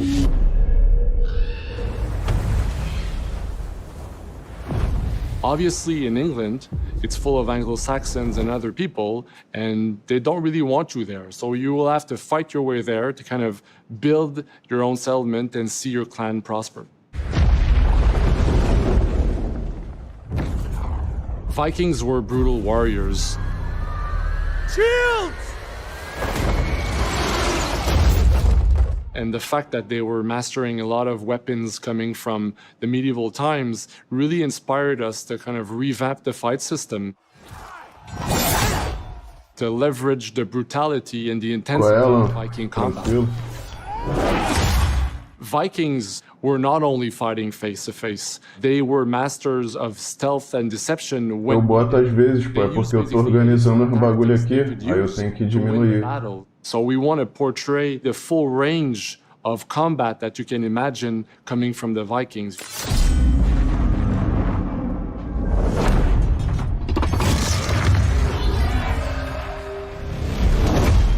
We are very happy to finally be able to show you the game we've all been working on.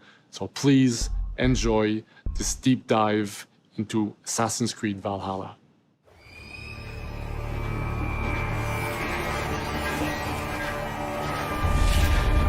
Tu conseguiu logar, velho?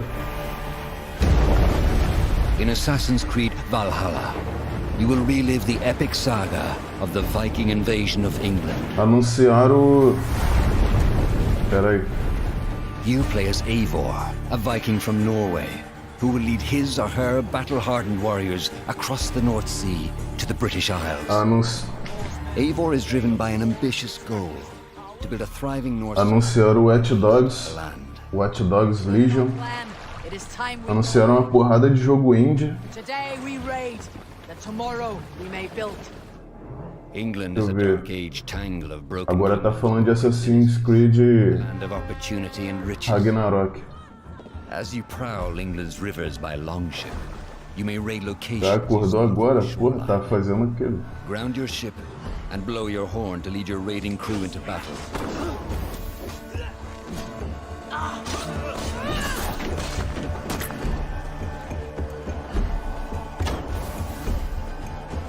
A Trackmania também anunciaram, eu lembrei agora.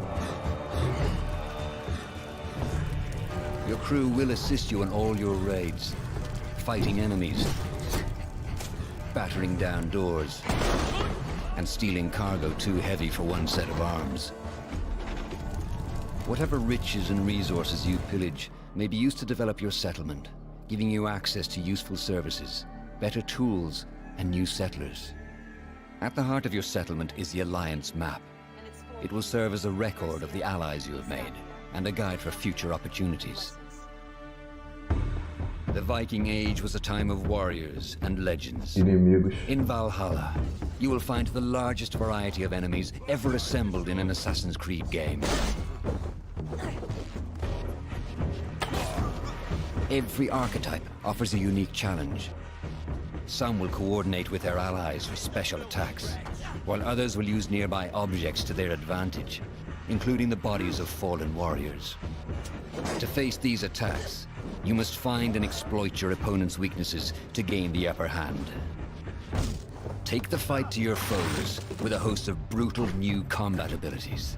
Snare them with the Viking harpoon. Pummel them with throwing axes. Caralho. Incapacitate them with the new stun system to keep them at a distance, or finish them off. Dual wield any two weapons you wish to unleash a deadly combination of attacks. Customize your fighting style as you see fit, and become a legendary Viking warrior. Pô, viado, por jogo Viking, achei bem pouco agressivo, até The Last of Us é... Including two shields. Parece um combate meio genérico. Tá agressivo. Não, calma aí. Not all situations call for violence. Agora... In this new land, a Viking must find a way to adapt. As Eivor is not welcome in England, you may need to outsmart your enemies, avoiding unwanted attention in towns and bustling cities. Pô, não consigo ver a legenda aqui. Use Eivor's hood and cloak to blend with crowds, and slip past watchful eyes. An unseen hunter among the people. Acho que aqui não tem legenda. From capital cities and villages to the dense forests and rolling hills of England, exploration is vital to keeping yourself sharp. You must feed off the land if you hope to endure. Hunt and forage to replenish your health and fortify your equipment. É mundo abertão? Search pagan temples and Roman ruins for new activities and challenges to strengthen yourself and your settlement. The more you explore, the more of England's secrets you will reveal. Ravens, show no mercy! Aí a lagerta. But as you push deeper into lagerta. the enemy will push back. Caralho, o maluco subindo a escada. Assassin's Creed Valhalla will feature massive assaults in which you will lead Eivor's army into battle against heavily guarded Saxon fortresses. Today we will reclaim her. Today we fight for your Tá tendo muito jogo indie ultimamente. We rebuild. Tem que dar espaço pros caras, né, mano? Senão os caras não crescem. Will transport you to wondrous and haunted lands, inspired by Norse myths and England's pagan roots. It will challenge and surprise, with unforgettable characters, thrilling triumphs, and tragic losses, giving you the chance to live your own Viking saga.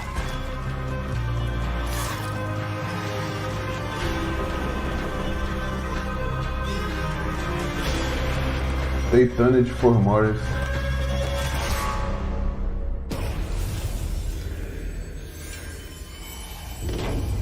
Assassin's Creed Valhalla.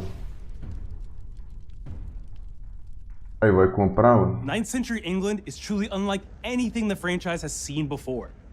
Assassin's Creed Valhalla will release this holiday season on Xbox Series X, PlayStation 5, Xbox One, PS4, PC, and Stadia. Stadia? Pô, vou comprar então, mano. Você tem pra Stadia? CEO Yves Guillemot is here to share a few words. I hope you will have enjoyed what you have seen today, and that Que you will amei love jogar playing esses these jogos. games. Tenho orgulho I'm das proud nossas of our teams for equipes. delivering an ambitious, broad, and creative lineup of games. And we haven't shown you everything yet. In fact, we have a lot more to come. So you will have another Ubisoft Forward to reveal even more about our upcoming games. But before ending this show, we have one more thing to share. Ai.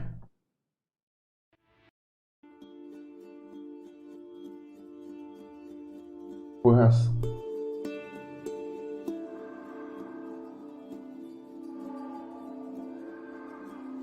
Giancarlo Esposito. Opa!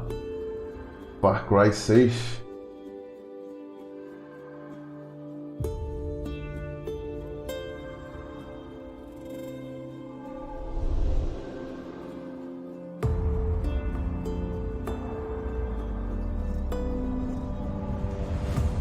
É a franquia mais rentável deles, né?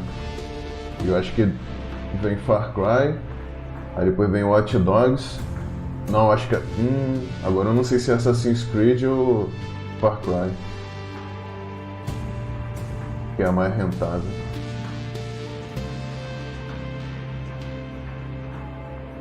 Acho que a maior é Assassin's Creed e a mais rentável é Far Cry.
Fuerzas ultrapenetrantes, estamos cansados de los farsantes, de los...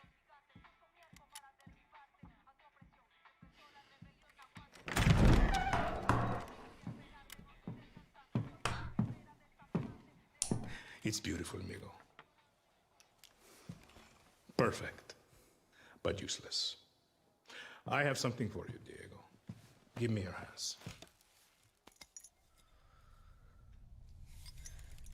Papa, now, the grenade is simple. It has 4 basic parts. The Agora do Giancarlo. contains the explosive, the fuse, Icônico. the handle, and of course, the pin. Ah, deve ser maior, mas eu acho que Far Cry é bem mais rentável, cara. The pin. O investimento que eles fazem em Far Cry, olha isso, cara. It is only when you let go that this grenade goes. Tanto que Far Cry é o carro-chefe do evento agora, pô. Follow me. Now,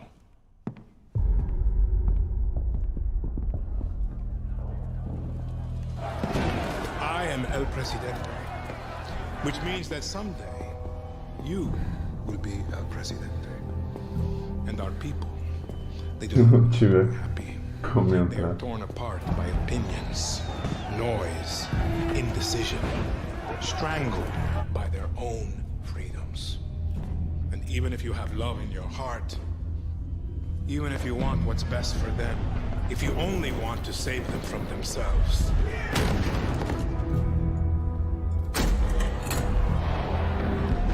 They will hate you, Diego. Everything you say, do, believe, will be wrong.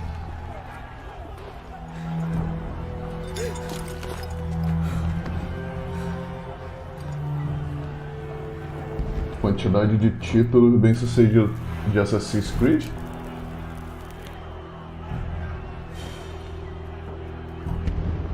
They will answer you with screams.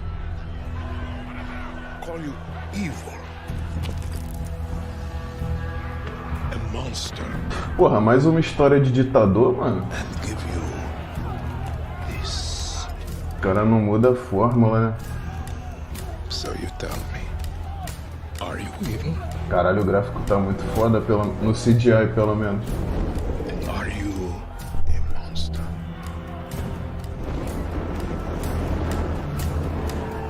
Because our country is like this grenade, except it has two basic parts.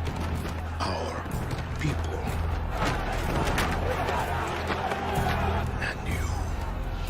And you must clutch them nice and tight, or we all go boom.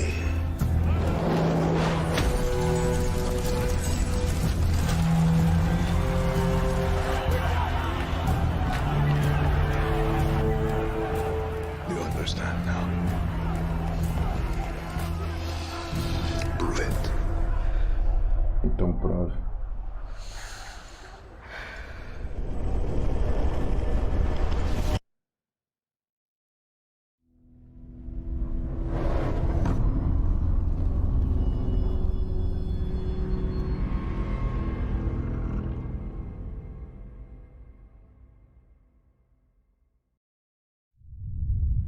And with that, we're wrapping up our first Ubisoft Forward.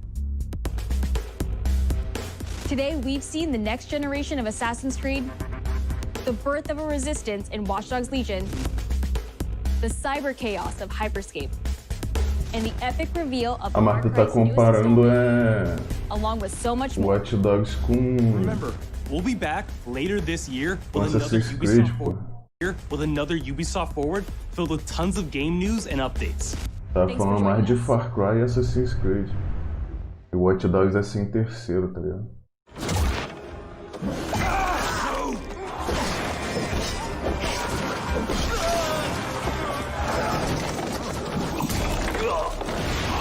Hey everyone, welcome to the Ubisoft Forward post show. My name is Yusuf Magid, and this is Assassin's Creed Valhalla.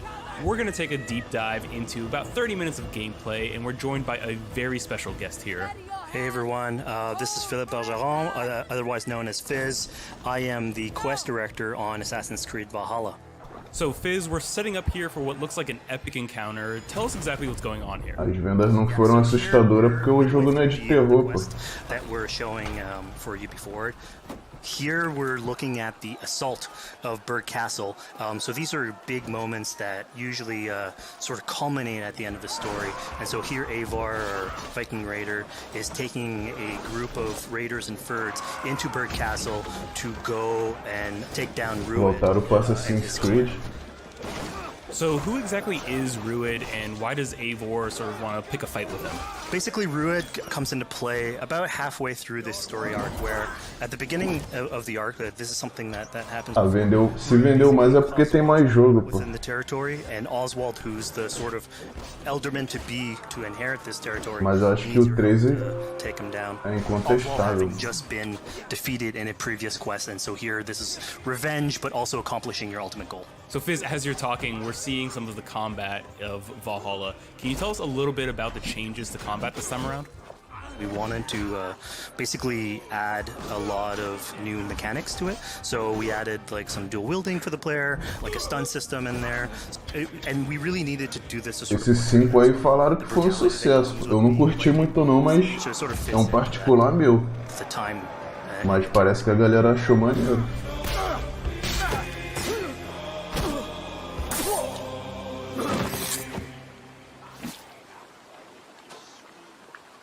Oswald. He lives. Oswald lives! Eivor, is that you? Shut your ass, twig spine. Here, Eivor has taken her entire army through the assault, and finally, it's revealed that are still alive, and Rued has him captive. So this is what it comes to, Wolfkist? 2 Danes fighting over a filthy Saxon whoreson? If this swine is your prize, come and get him. Prefiro Erika. So now that we've Deve que seen that prefere Oswald is mesmo. alive, we have Rued within our sights. What's the next step here? Erika bombou, filho. Eivor is to finally face off against Rued. She has her allies, they can take care of the rest of the army. Now it's time to go one-on-one against Rued in one of our boss battles, actually. Your battle is not yet won, Oswald. And it's worth Eu acho que o Watch Dogs não consegue nem passar Ghost Recon. against Rued aggressively, but we tend to always have a Talvez com esse último Ghost Recon aí deve passar, porque porra, esse último os caras tão de sacanagem. good critical hit on either Rued or his wolf, and so you can play this a little bit more strategically if that's your playstyle. So we're not only fighting Rued here, but also his pet wolf, right? Mano, não vou conseguir pegar essa parada, não consigo logar de jeito nenhum. Focus fire on him. It takes at least one opponent out of the combat. Now Rued will have extra abilities that come into play if you do eliminate his wolf, but I less in the battlefield makes for a good strategy in the whole.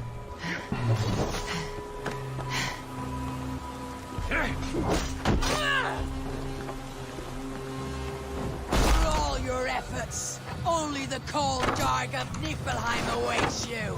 Valhalla is my destiny. That fate will not be met today. Riders, they should be ruined, Wolf-kissed. Made thralls, not treated as equals. We are better than this, than all of them. Do not drag me down to the sewage you wallow in. We just had Dane fight tooth and nail for a Saxon. Pô, se eu conseguir logar no meu. Aí David Jones está puto, mano. These arrogant swine. Eivor, no!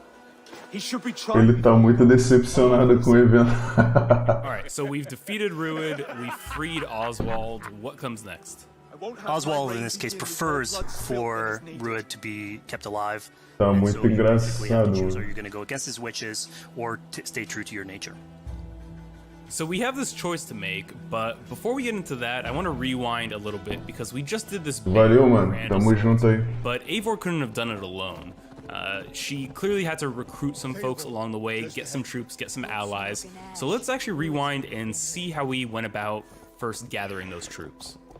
Right, so when coming up to an assault, it's a game of numbers. Eivor can go into pretty much any location and be a stealthy Viking, eliminating some of the assets, which ultimately would be a strategy. You can do that, and you'll have some of the ingredients or of the assets there that will have been sabotaged, but you still need an army. So here what we're seeing is Eivor going around the countryside and raising what we call a fyrd, which is the men and the women of the territory who come up and fight in the name of a king. So here Eivor is going around and trying to convince people to fight in the name of Oswald to finally take down the oppressor that is Rued. Defending East Anglia, defending you. Will you not do the same? What? Die in defense of a lost cause? Yeah, so she's really using like the image and like the leadership that Oswald had, what he meant to the people in his name. She's going to recruit these people. Pretty words, Dane. But the men of Theovard have their own battles to fight. So we're told by this Reeve that there are troops, there are allies that he could add to our cause, but first we sort of need to do him a favor, is that right? Yeah, so obviously these people have been run down by Rued and the impact he's had on the territory, so I think a lot of these people have sort of lost hope. And so you need to show them that there is hope. And so here Eivor is basically helping them take back one of their prized locations by taking a couple men and raiding a nearby township, basically taking it back for the people and showing that there's a reason to continue fighting and then get them on your side.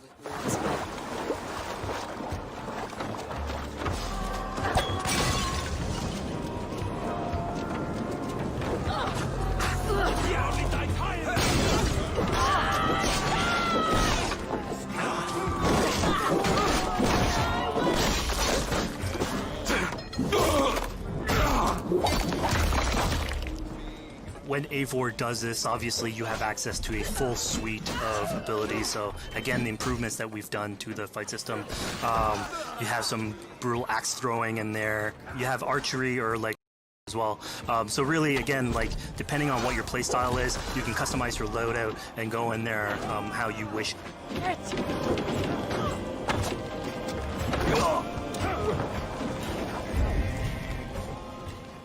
Fizz, we just saw this giant pulse go out. What exactly was that? So that is what we call the Odin sight. The Odin sight is basically our interpretation of the eagle vision from previous games, and we thought it was good to sort of bring that back. It's basically Eivor's intuition. It's how she perceives the world. When player uses that, it'll highlight basically interactive objects, like things that will bring her an advantage. So we'll have arrows. O jogo é até agressivo sim, na verdade. So it really is like a good way of sort of understanding the world and showing you like things that you can. Só que The Last of Us é, porra, outra parada, mano. Yeah, I mean, speaking of things we can touch, we just picked up this awesome new weapon. It's something we wanted to play with on Assassin's Creed Valhalla, where we have fewer weapons in the game, but you can invest in them more, so they become your weapon. And so depending what your preferred playstyle is or your preferred weapon type, then you can go and choose, I'm gonna fight with this weapon and invest heavily into that. Not only are we looting weapons, but we see something here called the Book of Knowledge. Can you tell us a little bit more about that? They unlock skills for the players. So here you can see the Valkyrie dive that has just been unlocked. We have these spread out throughout the world. So again, to promote exploration and discovery. As you travel through the world and you explore locations, you can find these books that will add abilities that you can go and invest in, put into your loadout, then go into the different locations or the different quests in the game and use those depending on what your playstyle is. Now we've recaptured this village, we've secured more troops for our assault. Let's jump back now and figure out what we want to do with Rued. Alguém conseguiu resgatar o Watch Dogs? The rightful king of East Anglia spared your life today, and so it will be. Dex, Free Fire. Cadê o play? Aceso, Assassin's Creed zoado. Olha, estão falando mal do jogo. Realismo. Eivor decided to let him live. Queimando todos os ganhos, salto berrante, seu moço. Being put to the death in battle is your road to Valhalla. So he was basically denied access to Valhalla in this situation. Barco com motor, pode crer. Decisions come into play later on in the game, so we have very difficult decisions for the player to make. We didn't want to have easy decisions.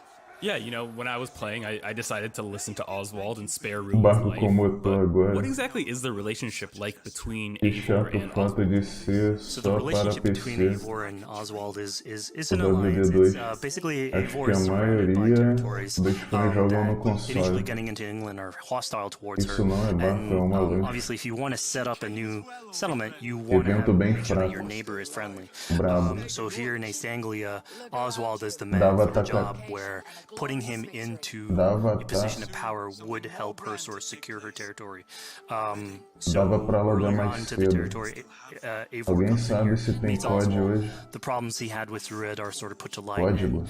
Going through the arc, you basically help him deal with Rued. Mira do Free and Fire. aligning basically Danes with Saxons in one territory. So, Fizz, we've completed the assault. We've gotten our hands dirty with some combat, taken down Rued. We have this big Caralho, o open nego tá region in East gastando a Anglia. So live, before velho. we head off to Oswald's wedding, what do you say we head out, have some fun, and see what we can get into in the open world? That sounds great. So we see a cat here with a speech bubble above it, and you best believe porra if foi you let me essa? talk to a cat, Ah, I'm gonna gato. talk to a cat. Yeah, these are some of our Outro some of my favorite gato. moments actually in the game, where we put out a whole bunch of events throughout the territory. And it sort of rewards, again, exploration, going around. It's a chance for us also to sort of showcase a different side of Eivor. Tá lembrando o The Witcher agora. More with like politics and warfare. And this Mano, shows vocês us, estão like, conseguindo logar na Ubisoft. so it permits us to Entram, explore that character a little bit more. Entrem na Uplay para resgatar o Hyper Escape. Legal esse The Witcher 4. Aí foi o que eu falei, viado. Olha lá, maluco.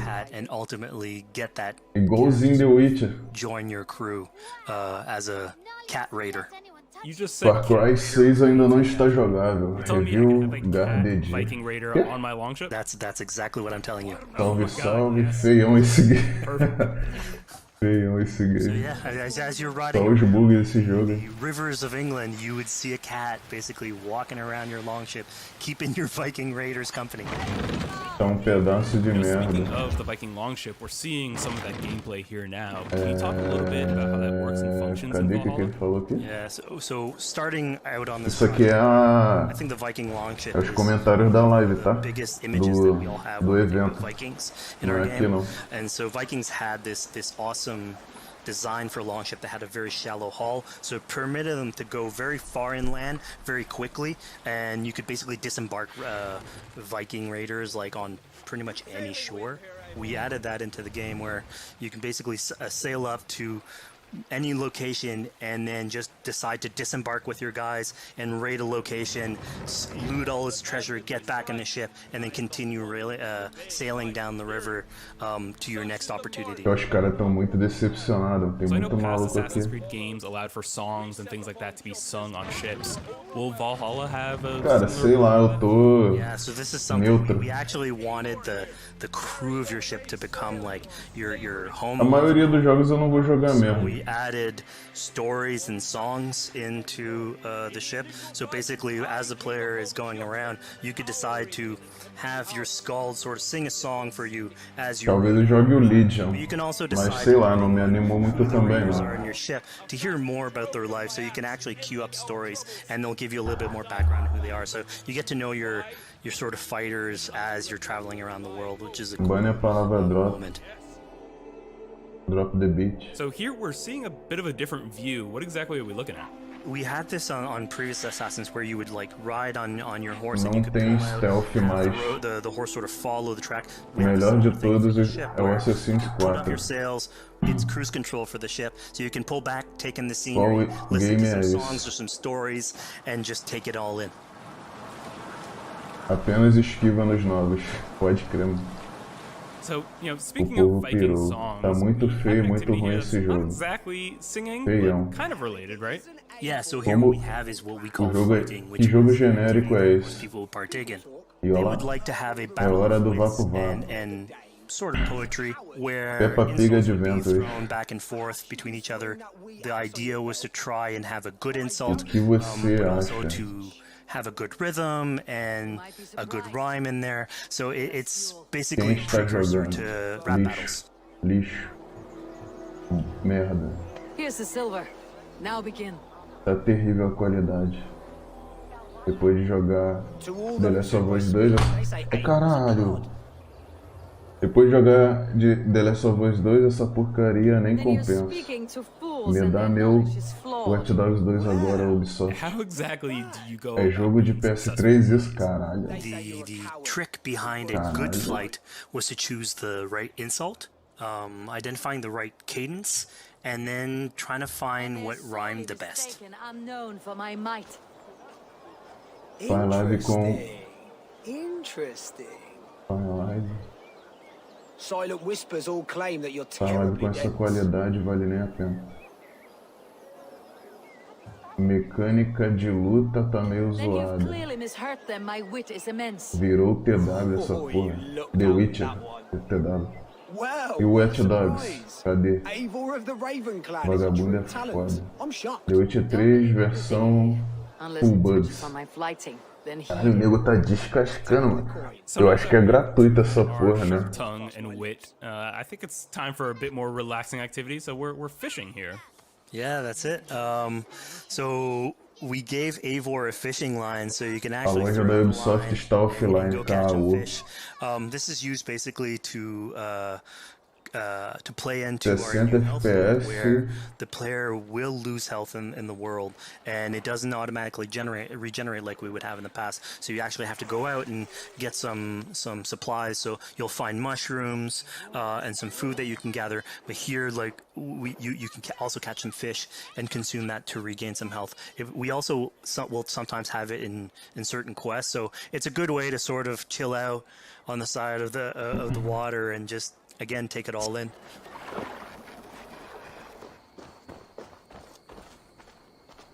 So this is what we call one of our offering altars.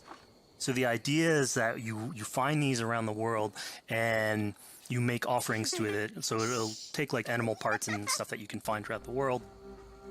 Here what you're seeing though is sort of like a fancy version of it, where as you do your offering you get interrupted by some kids that basically come and steal your stuff.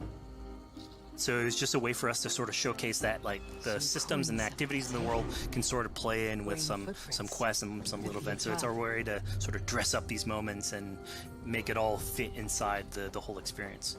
Yeah, this seemed like a really sort of unexpected turn for what I thought was going to be kind of a simple interaction.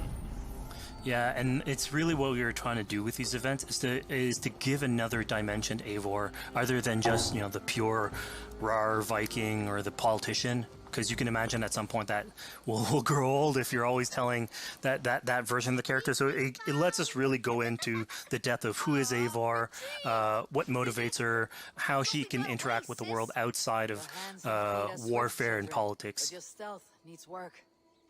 We were close. And it also showcases like a different facet of the world at the same time. It's not only Eivor, so it just widens the breadth of the stories that we can tell. So who exactly are these two children? These are kids of East Anglia. They are going through tough times with whatever Rued's been doing to the territory. And so they're just here trying to survive and basically exploit the people that are there to make offerings. It was kind of nice to see that Eivor wasn't really necessarily upset at them for stealing, and, you know, after you talk to them, you have the choice of helping them. You can, you know, give them food, give them some money, or, you know, maybe just say, hey, good luck, on your way. Yeah, and then this is something we also wanted to do a lot. Like, so here we're doing an event, we do it in quests as well, but we want to give a lot of this agency into players' hands so that they can sort of shape Eivor a little bit. Who she is, so it represents them a little bit more, and they can roleplay that a little bit better. And again, it just gives her like a little bit more humanity in these moments. This is what large walkers should do. Provide for small walkers.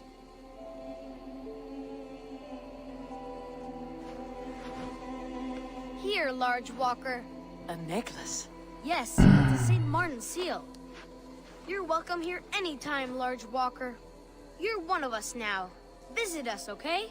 I will. Take care now, small green walkers. So I think AC veterans might recognize this here, but what exactly is Eivor chasing down? Yeah, so here you're Viking fazendo isso é foda. Running down one of our tattoo images. So this is challenging the player on free run abilities, but also for fans of the series, sort of pulling at their heartstrings for some beloved features. So are we going to be able to tattoo Eivor? Yes. By collecting these tattoos, you actually bring them back to your settlement, and then you can customize different body parts, having different tattoos everywhere. Pô, se o evento da Microsoft for assim, mano, it's sort of to represent that Viking vai culture. ser uma decepção.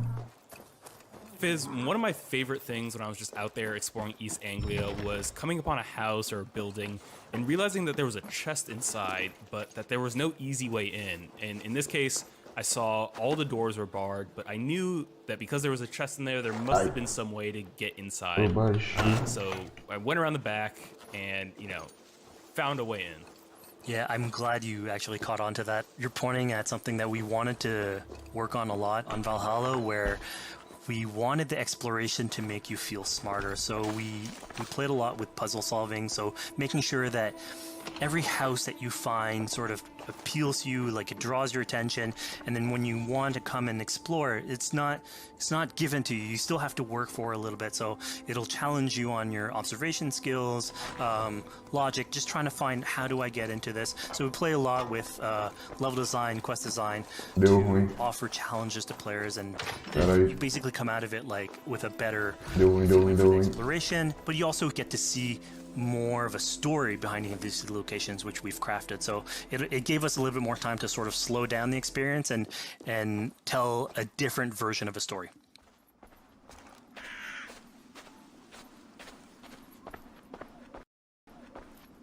Peraí que deu ruim aqui na tela de novo.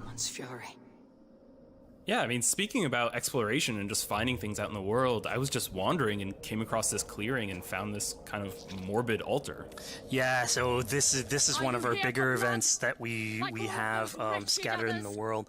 So as Eivor explores, she can find altars like this, and by interacting with them, here it's a trap that's been set by this character named Regan. Now, there's a bigger story behind all this. There's transmissão da steps to Ubisoft. it later on. So this is one of the moments. It permits us to go into a slightly more mystical realm and play with a boss fight that has more magical abilities, if we will. And basically have this awesome boss fight in the middle of the swamps. And so here the abilities that you see Reagan using are a little bit on the mystical side. Era lá que eu tava lendo os comentários, pô, ali no trap is poison, and so she starts na Twitch. sort of hallucinating, seeing the world in a sort of different light and filter, and so that's sort of what lets us go into the realm of the weird. My rage, spirit of my father's rage, fill me!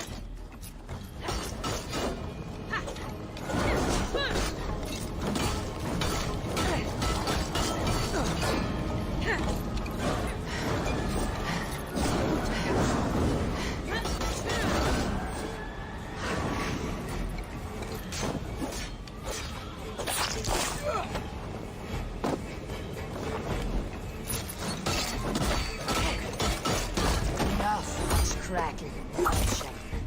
Let rest your demons. So we just saw here that Regan belongs to something called the Daughters of Lyria. Yeah, that's correct. By finding the other daughters, you'll get a little bit more backstory on who they are. So vou dar F5 aqui, calma aí.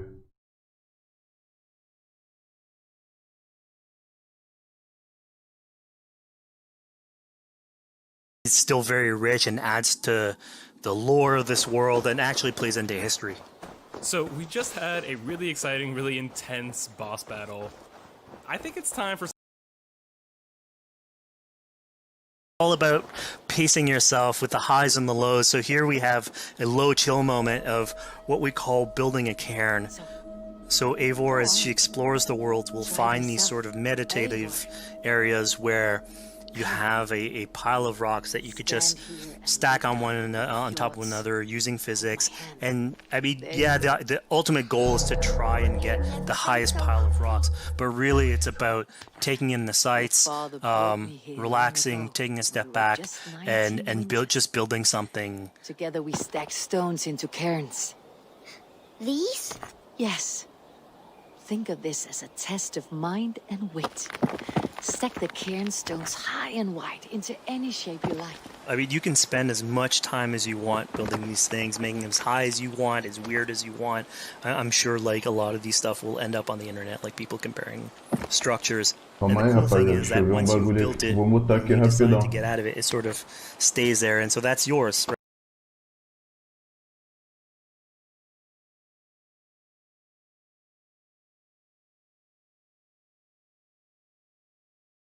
Acho que tá saindo meu áudio ainda. Mas eu vou ver um bagulho aqui, calma aí.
Aí estão falando aqui que...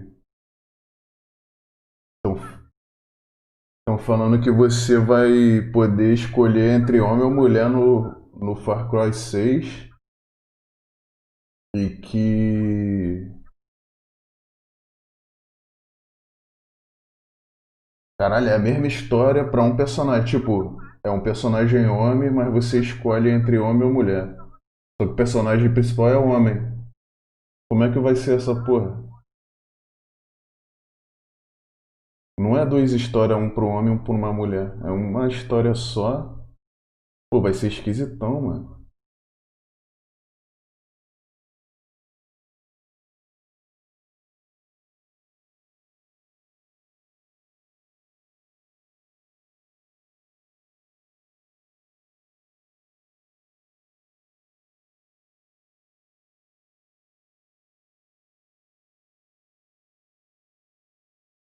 Deixa eu ver quem tá cobrindo o evento. Totoro. Isso.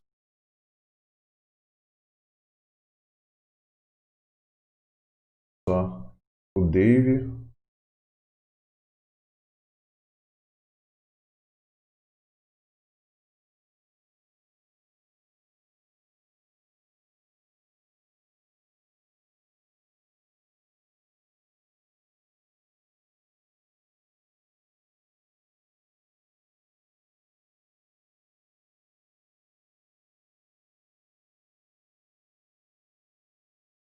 Caralho, tomaram um ban aqui pra deixar de ser otário.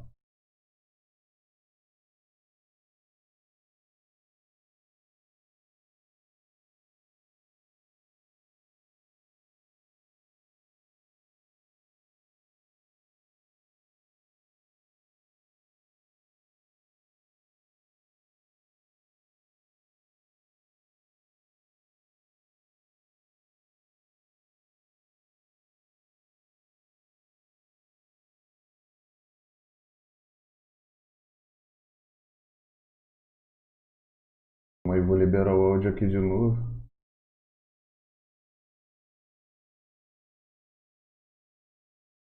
And fight him, but there's multiple outcomes to this scenario. You could have let Oswald fight his own fight, and Caralho, igualzinho o cara do... as the rightful leader. If you had eliminated Rued, obviously this would not have happened. It would have been a slightly more joyous occasion. But ultimately, in all scenarios, you still have an alliance with Oswald. He's proven to be the right leader for this territory, and to be a good ally for you. I promised you an alliance, and now you... Cara, deixa eu ver se tem gameplay dos jogos. And one day I will need you to make good on that alliance. So we're about to take off from the wedding, but Eivor decides it's a good idea to check up on her friend Finner. Yeah, so Finner is probably one of the more recurring characters in this arc. You get to meet him very... sort of misses it, and going through all these adventures... Watch Dogs Legion já tem gameplay do Zangado, velho. Acabou o embargo, né? And so he's willing to join you in your raiders. Caralho, já veio aqui. Ah, tem do Assassin's Creed Valhalla, primeiro gameplay. Caralho, já tem, mano. Join you on your adventures on Longship. He can tell you these stories that we're telling you about. You get to know a little bit more about him. So again, it's a fun way to sort of discover more about these characters that you meet and bring them along for adventures. Together. I'll gather my things. Well, folks, we've come to the end of our Assassin's Creed Valhalla playthrough. Fizz, thank you so much for joining us. When and where can people play it? Assassin's Creed Valhalla will be out on Xbox Series X and PlayStation 5, and is coming to Xbox One, PlayStation 4, PC, and Stadia on November 17th.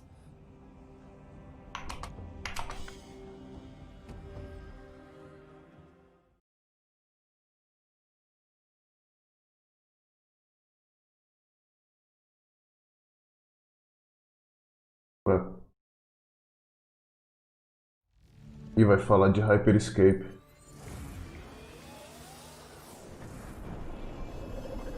Hey everybody, thanks for joining us. My name is Eric Pope. I'm the Senior Community Developer on Hyperscape. And I'm Graham Jennings. I'm the Senior Producer on Hyperscape. Hyperscape's now in its open beta phase, so you can go to Uplay and download it directly. So a little while back, we recorded a match for you so we could walk through it moment to moment, explain what's going on throughout a match of Hyperscape. There's a lot going on with hacks, guns, the gameplay. So Graham and I are going to walk you through it right now, and I hope you'll enjoy. So the start now, you'll see the insertion phase. Já tinha gameplay da E3, pô, não tinha visto isso não. Mundo aberto, 2020. Há um ano atrás. Seeing on the map right now with like a name above it, that tends to be a higher loot area, would you say? Já tem gameplay, mas eu não vou ver não, porque pode dar ruim. Tipo, fosse na live em outra plataforma. Mas aqui no YouTube deve dar merda. So in this case though, he's gone outside and he's found a supply crate. So he's starting to loot these instead, so he's looking for both hacks and weapons. Right, so the looting phase, many folks will be familiar No with. caso aqui eu só tô vendo o evento, né? A live do evento. What's the deal with supply crates? So supply crates are placed around the world, so you'll hear them and then you can go and find them, and then Deixa eu ver se fica melhor ligando a luz. Weapons and hacks. Usually slightly better weapons and hacks within them. Here now we've switched, so we're looking at Chimera instead. So he's in the landmark, he's in Helios now, and he's still in the looting phase. But as you can see from the red triangle up there, there's actually some friends, or not friends, in the just now. Yeah, so the action gets started, okay, right here. Yeah, so he's one-on-one, he's going with the Mammoth shotgun against someone who's using the heal hack, the red circle you can see, so that player's taking extra health at that point.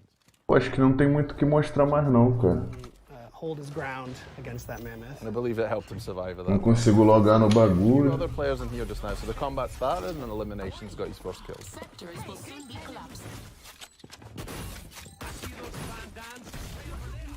Oh no, so he's just been eliminated actually. Yeah. So he just he's been eliminated and he's turned into an echo now. So he's going to wait for his friends to bring him back. So he's going to go to one of these restore points, which are basically places where someone else from another squad's been eliminated, and you can be restored. Bora ver os comentários da galera. So the action pretty much. Não lançou ainda. If you're eliminated, you're not out. You're not stuck watching the camera with someone else. You're still playing. You WD virou o jogo do 007 agora. There's plenty of people, like you said, who ended up at Helios at the end. There's at least 3 other squads. So we can also see when you have a teammate who needs a revive, it's called out. Cyberpunk. Yeah, the green icon you can see at the side is 2077 chora perto desse jogo. Que horas acaba o evento da Ubisoft? O cara reclamando de alpha.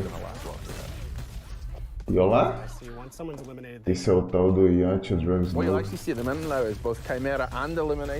Beta do Escape já saiu. Gameplay de Watch Dogs. Eu desmutei aqui. Desmutei. So that was the slam hack he used there. So basically he projected himself up in the air, he landed, he dealt some damage, and he's managed to eliminate the other player. Yeah, he got the elimination with it, which is pretty good. And then he's starting to bring back Chimera at this point, so he's now back into the game. Right. So he's got to reloot and find new weapons again, because when you are eliminated, you go back to just your melee weapon. Okay, so you don't hold on to your gear when you get eliminated. No. So this is the start of the decay you can see. So you see all these blue triangles that are appearing. This is how we basically do, map size reduction and zone reduction to bring players towards a smaller map into the center. So instead of having a circle that shrinks, we've decided to actually dissolve the map. And is it kind of the same? Will you always know which districts are decaying first? You can see from the map when you bring it up what's going, and you'll also see the icon when he turns on the left-hand side of the screen a second ago, which shows you where the safe area to go is. So at the top it will show you sector is closing, and then you've got the little icon of the person running with a distance against it. That tells you where to go. Pô, eu gostaria de pelo menos ver como é que é esse jogo. Jogar ele, tá ligado? So I see Mr. Dummy has pinged that spot to sort of regroup outside of the landmark. They're going to take some Mas eu acho que eu não... to be able to look for other players and to keep themselves a little bit safe. So he's seen another player Não ia me empolgar muito não. and probably the Skybreaker too. Yeah. You see the red exclamation mark? That's basically his teammates pinging and saying, hey, there's an enemy over here. And he's been shot out from behind, so there's definitely players around. You'll see him cenário muito, try and take some position não sei, mano, muito sem gracinha. To get up because he knows there's another team on the roof up there. He doesn't want to be below them. Muito clean. Diferente pra caramba, por exemplo, de Fortnite. Até a Apex, que é um cenário futurista, é um jogo futurista, o cenário é bem mais robusto, mais completo. Tem parte de planta, tem parte de caverna, tem tecnologia, tem tipo todo um contraste. Esse Hyperscape, ele é muito... Sei lá, tu olha assim, o que eu tô falando é uma visão particular, né? Eu não posso falar por todo mundo, mas pelo menos ao meu ver é muito limpo, tipo, não dá vontade de ver o que tem no mapa. Não que isso seja o objetivo do jogo, né? O objetivo do jogo é mata-mata, Battle Royale mata-mata. Mas sei lá, mano. Eu acho que muito do que atrai o público pro Fortnite, por exemplo, é justamente o mapa ser tão vivo. O mapa do Fortnite, ele é muito vivo. E do Apex também, pô. Não tanto quanto o do Fortnite, até porque o Fortnite é um jogo bem mais família mesmo, né? Essa é a palavra. Não tem outra palavra, é um jogo bem mais família, bem mais voltado para diversão. O Apex, pode até ser divertido, mas não tenha dúvida de que a visão do Apex é para competitivo, é competitividade. Tanto que ele não é um jogo engraçado, ele pode até ser divertido, mas ele não é um jogo engraçado, tá ligado? Fortnite, tu, porra.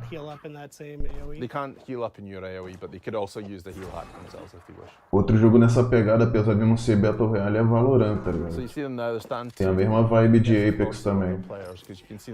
Se Valorant fosse um Battle Royale, seria basicamente o Apex. Basicamente. A questão da tecnologia.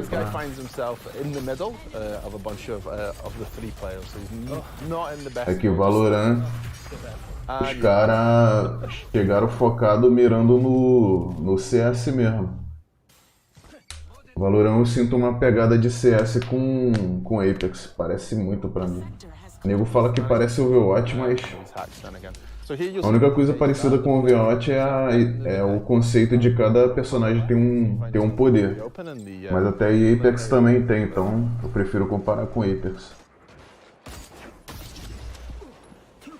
And another one down for elimination. He seems to be on a roll at this point. Now he's fully fused his sniper rifle, the Protocol V. Still quick check, just make sure. Hyperscape. E o nome é maneiro do jogo, eu gostei. Hyperscape. So there's still 5 teams left. And we'll swap back to Mr. Gomi, who's still rolling with O jogo é bem rápido também, bem dinâmico. Só não gostei muito das armas, sei lá. Não me enche... Ah lá, caraca, eu falei disso mais cedo na live, sobre a deslizada no chão. Olha lá, Apex todinho, pô, a deslizadinha no chão, olha lá, todinho, pô, tem nem como falar que não.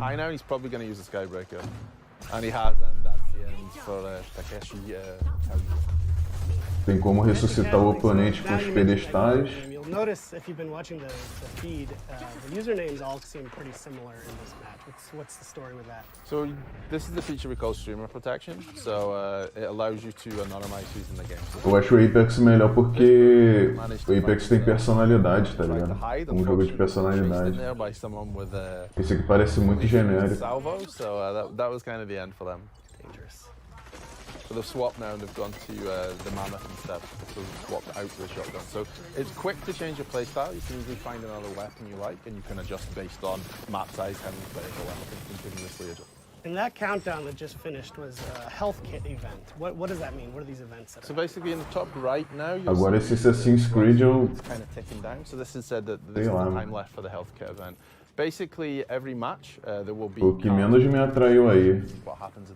Watch Dogs Legion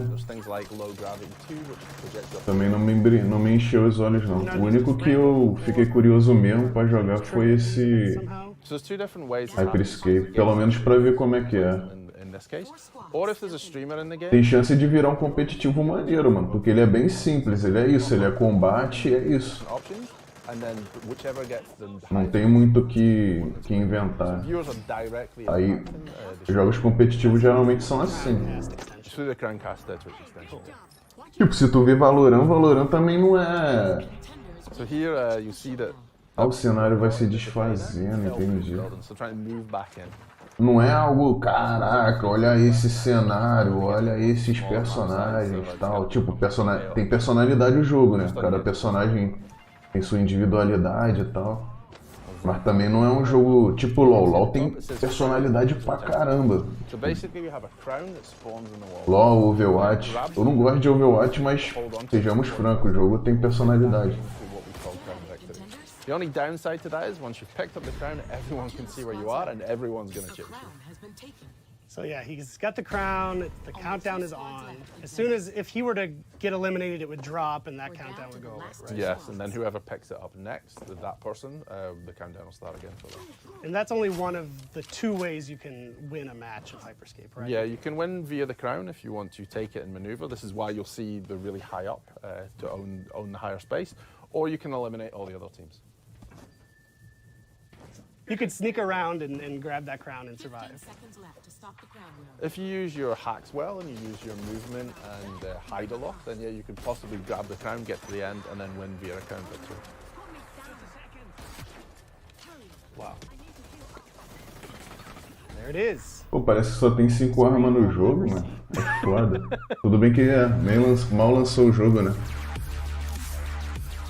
All right, well, that was just one match. Mal lançou não, nem lançou na real. Hyperscape that we are both very lucky to work on. Thank you for joining us. Thank you for O watching. público em geral que eu tô falando. Show. As we mentioned before, the game's available right now in open beta on PC. Just go to Uplay to download it. And we're also thrilled to be taking part in a Twitch Rivals event with the information appearing magically on the screen below us. So Graham, thank you for your time. Thank you, Eric. Have a good day. And we'll see you in the Hyperscape.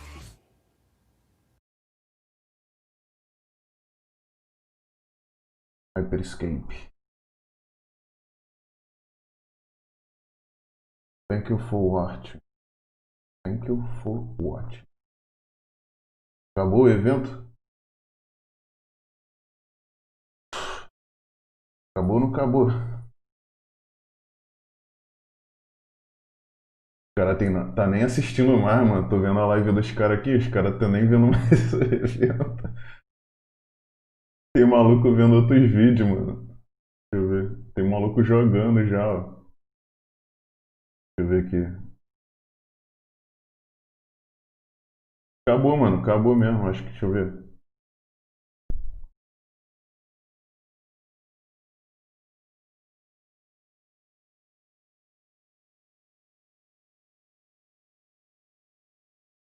Acabou, rapaziada. Pô, foi um eventinho meio xoxo. Meio... sei lá.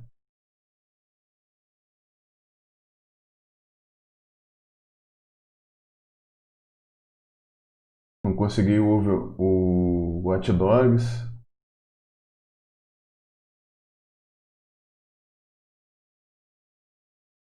Ah, tá tranquilo. Eu fiz a live mais pelo evento, pra cobrir o evento mesmo. Achei maneiro trazer essa proposta aqui pro canal. Dia 23 vai ter mais um aí da Microsoft. Eu vou ver se eu faço live também. Vou ver se eu vou estar disponível para fazer. Não sei se eu faço aqui ou no site roxo. Acho que eu vou trazer para cá, né? Porque lá no site roxo eu já tô fazendo saga de Halo e Sunset Overdrive. Vai ficar muito puxado fazer por lá. Porque eu vou quebrar o ritmo e tal. Então eu acho que eu vou trazer pro YouTube mesmo. É só pegar e fazer e tá tranquilo.